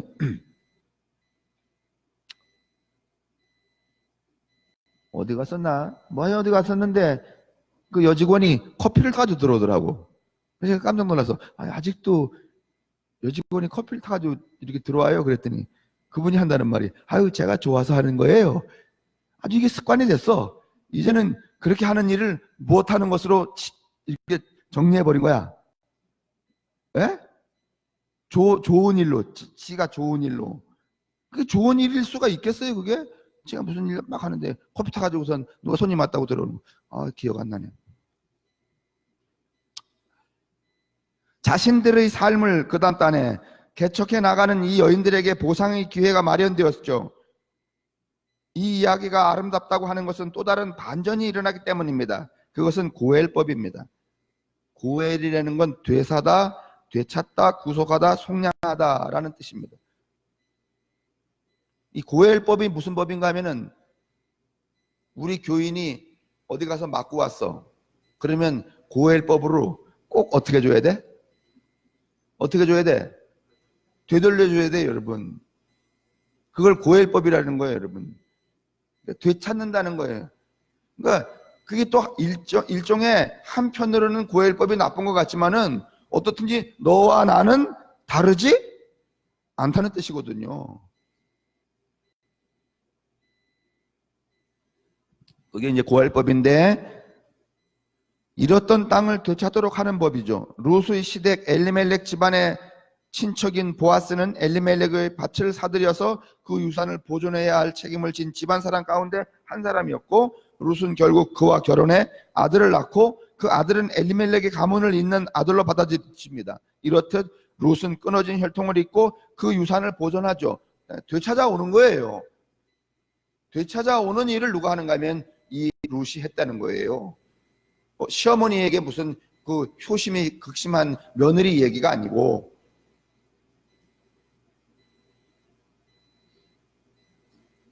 이 사실은 남편도 없고 땅도 없는 완전히 주변화된 여인들이 다시 중심으로 진입하는 사건을 의미하죠. 이것은 마치 예수가 병자를 치유하고 돌아가라, 이 돌아가라는 말, 사회로 돌아가라, 가정으로 돌아가라.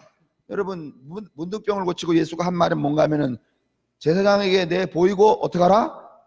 돌아가라 했어요, 여러분. 이게 고엘법의 시행이에요. 다시 말하면 회복시켜주는 거예요. 되찾아주는 거예요. 근데 오늘 이 루시라는 여인의 삶이 결국은 버렸던 것을, 엘리멜렉도 죽고 남편도 죽고 시동생도 죽고 그래서 다 버렸던 것들을 어떻게 해요? 다시 그의 이 삶의 양식 하나로 다 찾아왔어요? 안 찾아왔어요? 찾아왔잖아요. 그러니 이걸 어떻게 단지 효심에 관한 이야기로만 읽느냐 말이에요. 이게 이 룻기를 효심으로 읽는 게 지금 이게 맹탕이지, 밀레의 이 그림 보는 것하고 똑같지.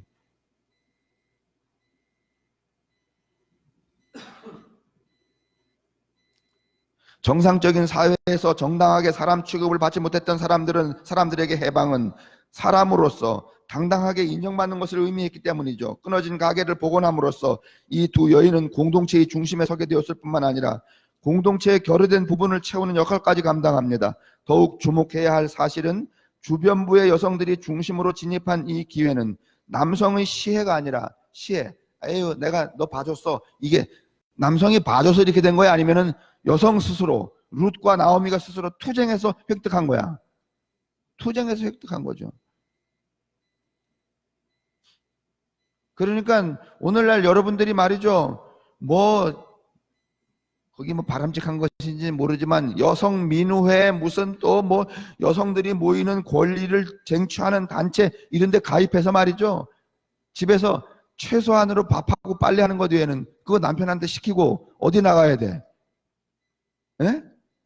그 투쟁하는 데 나가야 돼요, 여러분. 그래야 얻을 수 있는 거예요. 아니, 나오미가 시어머니를 따라서 베들레헴으로 간 것도 여러분 삶과 목숨을 건 거야, 안 건 거야? 예? 걸어서 쟁취한 거 아니에요. 시혜, 남자들이 시혜로 준 거 아니에요. 법이 시혜해서 된 게 아니라 쟁취해서 된 거란 말이에요. 룻이 아들을 얻었을 때 찾으셨나요? 그 아들이 보아스의 아들도 아니요, 룻의 남편인 말론의 아들도 아니고 또 그 아버지 엘리멜렉의 아들도 아닌 나오미의 아들로 불렸다. 여러분, 이게 참 맹랑하네요. 이때 이미 자식의 이름을 누굴 따라간 거야? 엄마를 따라갔네요. 그러니 지금 여러분, 제 딸이 결혼해서 딸의 이름으로 아들을 호적에 올린다고 하더라도 성을 하더라도 여러분 이거 위배되는 거야? 아니면 생뚱한 거야? 아니면 이미 있던 걸 다시 하는 거야? 봐요, 제가 얼마나 성서적인가. 나오미의 아들로 불렸다는 거예요. 그 모든 과정의 주도권이 여인들에게 있었음을 주목하게 한다는 말이죠. 후대의 성서 전승은 또 다른 방식으로 여인의 몫을 기억합니다. 어떻게 기억하느냐? 더 크게 기억을 해요. 가족만 복원한 게 아니라 아예 마태복음에 등장하는 1장 3절에 보면 예수의 족보는 세계적으로 세 여인이 등장하는데 그들은 유다의 며느리 다말. 이 다말은 여러분 쫓겨나잖아요. 지난 시간에 말했잖아요. 예? 쫓겨났는데 누구하고 동침을 해서? 시아버지하고 동침을 해서. 이게 뭐 말도 안 되는 환양년이죠. 근데 어떻게 성서에 탁 이름이 올라가 있어요? 다말 출애굽할 때 여리고에서 이스라엘 도운 기생 라합, 그리고 누구예요? 룻이에요. 세 여자. 이게 여러분 마태복음 1장에 나오는 내용이에요. 다 남자인데 오로지 세 사람만 등장을 하는 거예요. 룻이나 다말이나 기생 라합. 여러분 이분들이 뭐 이렇게 명문가의 딸들이야? 아니면은 정말 그래. 근데 정말 그런 사람들이 어떻게 예수의 족보에 들어갈 수 있었어요? 세상을 거스려서 투쟁하여 가치 있는 것들을 얻었기 때문에 그랬단 말이에요.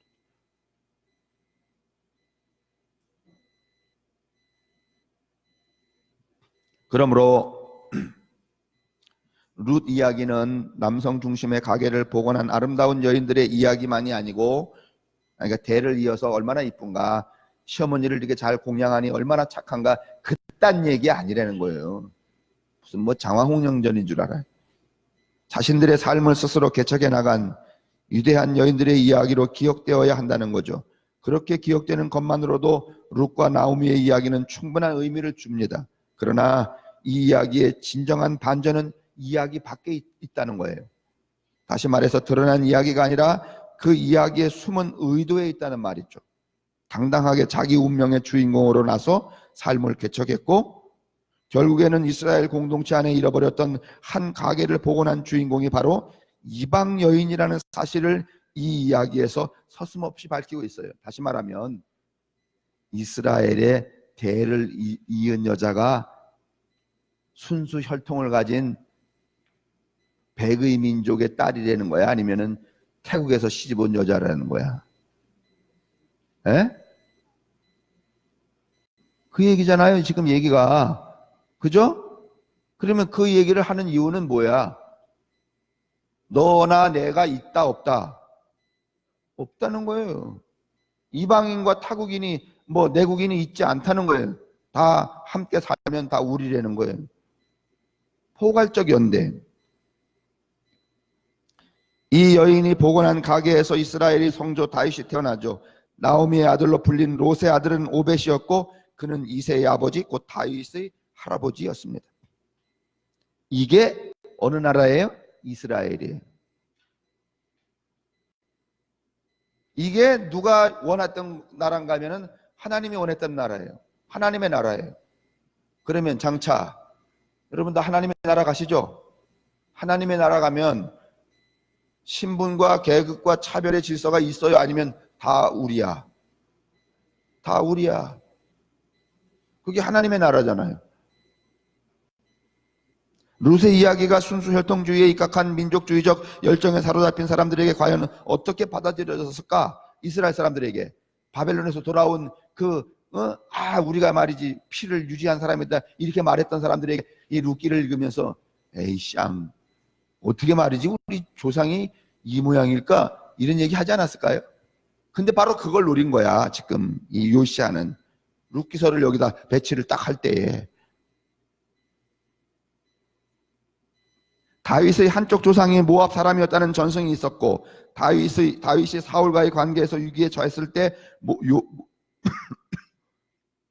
모압으로 피신한 사실도 있었습니다. 아마도 순수 혈통주의에 입각한 민족주의자들은 그 사실을 기억하고 싶지 않았을 것입니다. 그들은 사실상 이스라엘의 국부이자 민족적 정통성의 출발점으로서 다윗을 순수한 이스라엘의 정신의 표상으로 믿고 있지 않았겠어요? 우리는 하나다, 뭐 이런 거, 뭐 우리가 남이가, 뭐 이딴 거. 그러나 롯의 이야기는 마치 가시처럼 곧다이로 생각하는 이 소위 말하면 엘리트들을 향하여서 가시처럼 그 순수한 믿음에 흠집을 내는 거예요. 야, 이 교묘한 거예요. 룻기가 이렇게 어마어마한 책이에요. 여러분, 사실은 가만히 보면 성서는 다 우리의 고정된 의식과 관념과 삶의 양식과 그 다음에 무슨 제도와 규례에 흠집을 내는 거 아니에요? 그죠? 그래서 여러분 그런 기도하잖아요. 오늘 목사님이 말씀하실 때 그 말씀이 우리의 골수와 뼈를 쪼개서 뭐 이런 거, 예? 쪼개는 거잖아, 그죠? 근데 이제 그걸 그런 내용을 하면서도 우리는 골수와 그런 걸 쪼개는 게 아니라 골수를 바짝 다려서 빼먹는 걸로 생각하지. 자신들이 그렇게 절대적으로 떠받드는 사실은 이방인의 피가 섞인 혼혈이었다고 밝히는 이 이야기는 편협한 혈통주의와 국수주의에 일침을 가하는 것입니다. 이게 오늘 우리가 살아야 될 삶의 태도라는 거예요. 우리가 가져야 될 의식이라는 거예요. 우리가 누구처럼 살아야 하느냐? 누구처럼 살아야 해요? 룻처럼 살아야 돼요. 연대할 수 없는 상황에 연대하는 것, 연대할 수 없는 사람과 뭐 하는 거? 연대하는 것.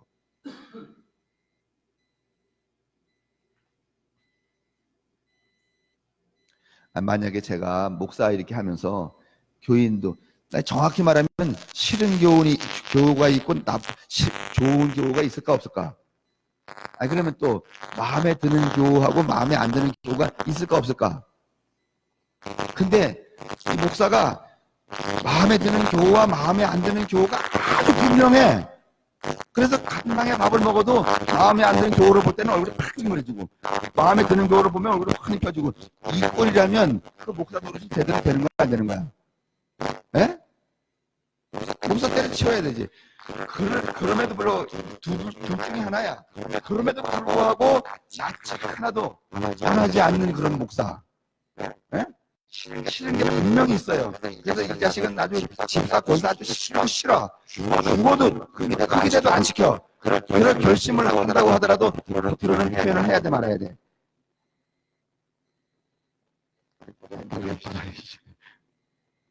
그런 사람이 하나 있을 거고, 그러니까 그렇게 단호하게 나타나는 사람이 하나 있을 거고, 그걸 표현 안 하는 사람이 있을 거고, 그 다음에 표현이 없는 사람이 있을 거고, 어느 쪽이 더 목사스러울까? 그래서 내가 나한테 묻는 거야. 나는 어떨까? 저는 어떨 것 같아? 그냥 나는 바라니까 그냥 나갑시다. 저는 어떨까? 싫어하는 좋아하는 사람이 있는 말이지. 제가 언젠가 얘기했잖아요. 나는 어느 시간부터 모두 다 이해가 돼. 이해가 돼. 저래도 이해가 되고. 참여이고. 제가 일부러 해보는 거 아니니까. 근데 그런 자연이 취향이 같아서 다가와 시간을 많이 보내는 사람은 있을 수 있어요. 그렇다고 그게 좋고 선하거나 뭐 이런 표현을 생각하는 건 아닌 건 아니에요.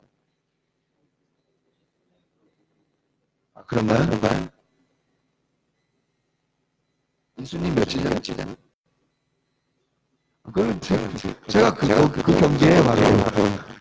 여러분도 다 그런 경우 있지만 저도 그런 것 같아요. 언제가 제가 말씀을 드렸어요. 자, 이제 결론합시다. 물론 롯의 이야기는 그 의도와는 달리 정반대로 읽힐 소지도 있어요.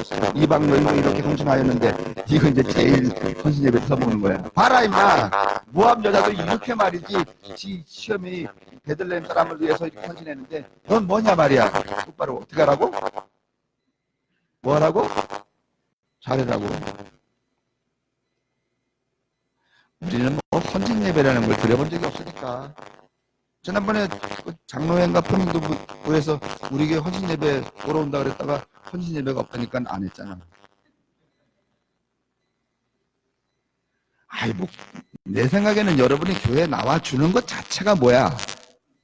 헌신이에요, 여러분. 진짜 이렇게 이 저녁에 나와서 2시간씩 앉아 계시는 게 헌신인데 뭐 또 헌신 예배를 또 거둬서 또 헌신 예배를 하면 또 그놈은 왜 또 맨날 강사비를 받고. 아유,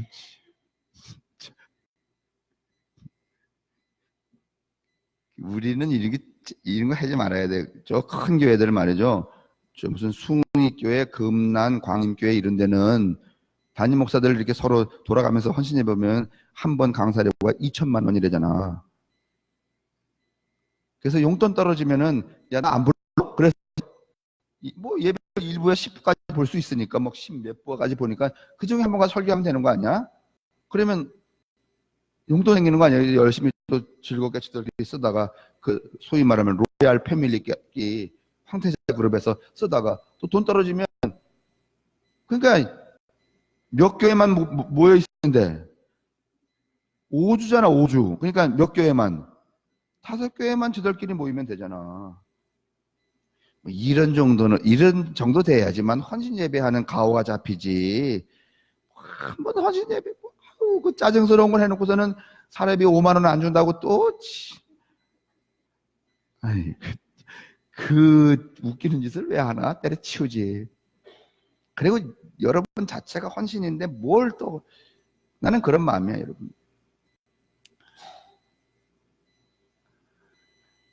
맨날 금요일하고 토요일마다 김영옥 권사님 나와서 꽃꽂이 하는데 김영옥 권사님 보고 또 헌신 예배를 보라려면 정말 내가 벼락을 맞지. 그게 꼬라지가 되겠어요. 아이고 정말 낯짝도 없어. 다른 사람들 말이에요. 그렇게 읽을 소지도 있지만은 대부분 우리는 이런 식으로 롯의 이야기를 들었을 수 있습니다. 그렇게 해석하고 싶은 사람들도 분명히 있겠지만 롯의 이야기는 성격이 분명해요. 그렇게 보면 안 돼요. 어째서 굳이 신성 불가치만 이 대상인 성조 다윗의 직계 조상과 관련된 사실을 밝히는 것일까? 이걸 보더라도 그렇게 간단한 얘기 아니에요. 그것은 바로 당대 이스라엘 사람들의 가치관을 뒤엎으려는 의도가 있기 때문에 그래요. 전복. 아름다웠던 시절을 회상하는 것으로 구성된 듯하지만은 룻의 이야기는 그들에게 일침을 가하기에 더없이 적절한 문장이에요. 이게 텍스트란 말이죠. 과연 오늘날 이스라엘 사람들에게 룻 이야기는 어떻게 받아들여질까? 그러니까 그냥 추수할 때 뭐 이럴 때만 읽는 거잖아요. 지금 이스라엘은 자신들의 정착존을 보호하기 위해서 높은 장벽을 쌓고 또 그저께 또 이 미국 놈들이 웃기는 놈들이야. 이게 이 팔레스타인하고 그 어디지? 무슨 가자 지구 저 담장 싼 것을 저기 UN 무슨 인권위원회인가 재판소에 소를 걸었어요. 이게 그 무슨 뭐 인권에 위배된다 뭐 그런 거를 걸었는지 그랬는데 미국이 뭐라는지 알아요? 아니, 그러니까 팔레스타인이 넘어오지 못하게 담장을 뭐 7m인가 꼭대기로 쌌잖아요. 베를린 장벽처럼. 그게 세계 인권에 유연하다라고 이렇게 제소를 했는데 미국이 뭐라는가 하면 적합하다 이랬대잖아. 새끼들이 똑같은 놈들이야. 아니 그게 어떻게 적합해요? 이스라엘 사람들에게는 그 장벽이 보호벽이 될지 모르지만 팔레스타인 사람들에게는 통곡의 벽이 되고 있지 않습니까? 이게 이런 배타와 배제가 없어요. 오늘도 변함없는 롯은 그 벽이 허물어지기를 바라는 희망의 표상입니다.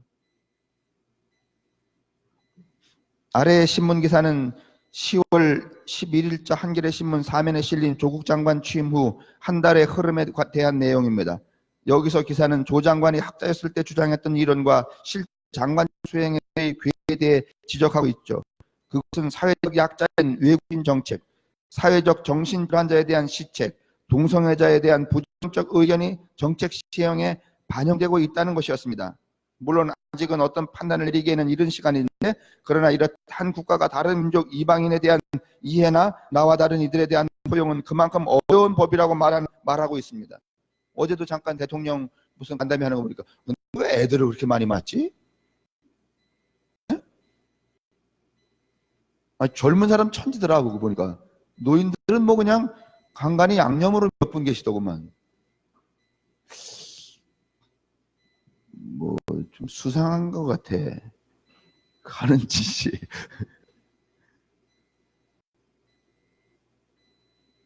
근데 그 젊은 사람들도 뭐 하는 얘기 보니까 뭐 대찹디다. 어?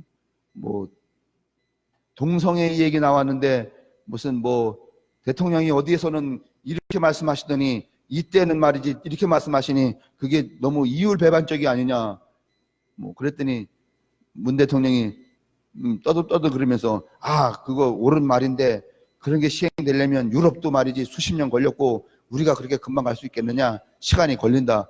뭐 그런 대답은 나도 할 수 있지.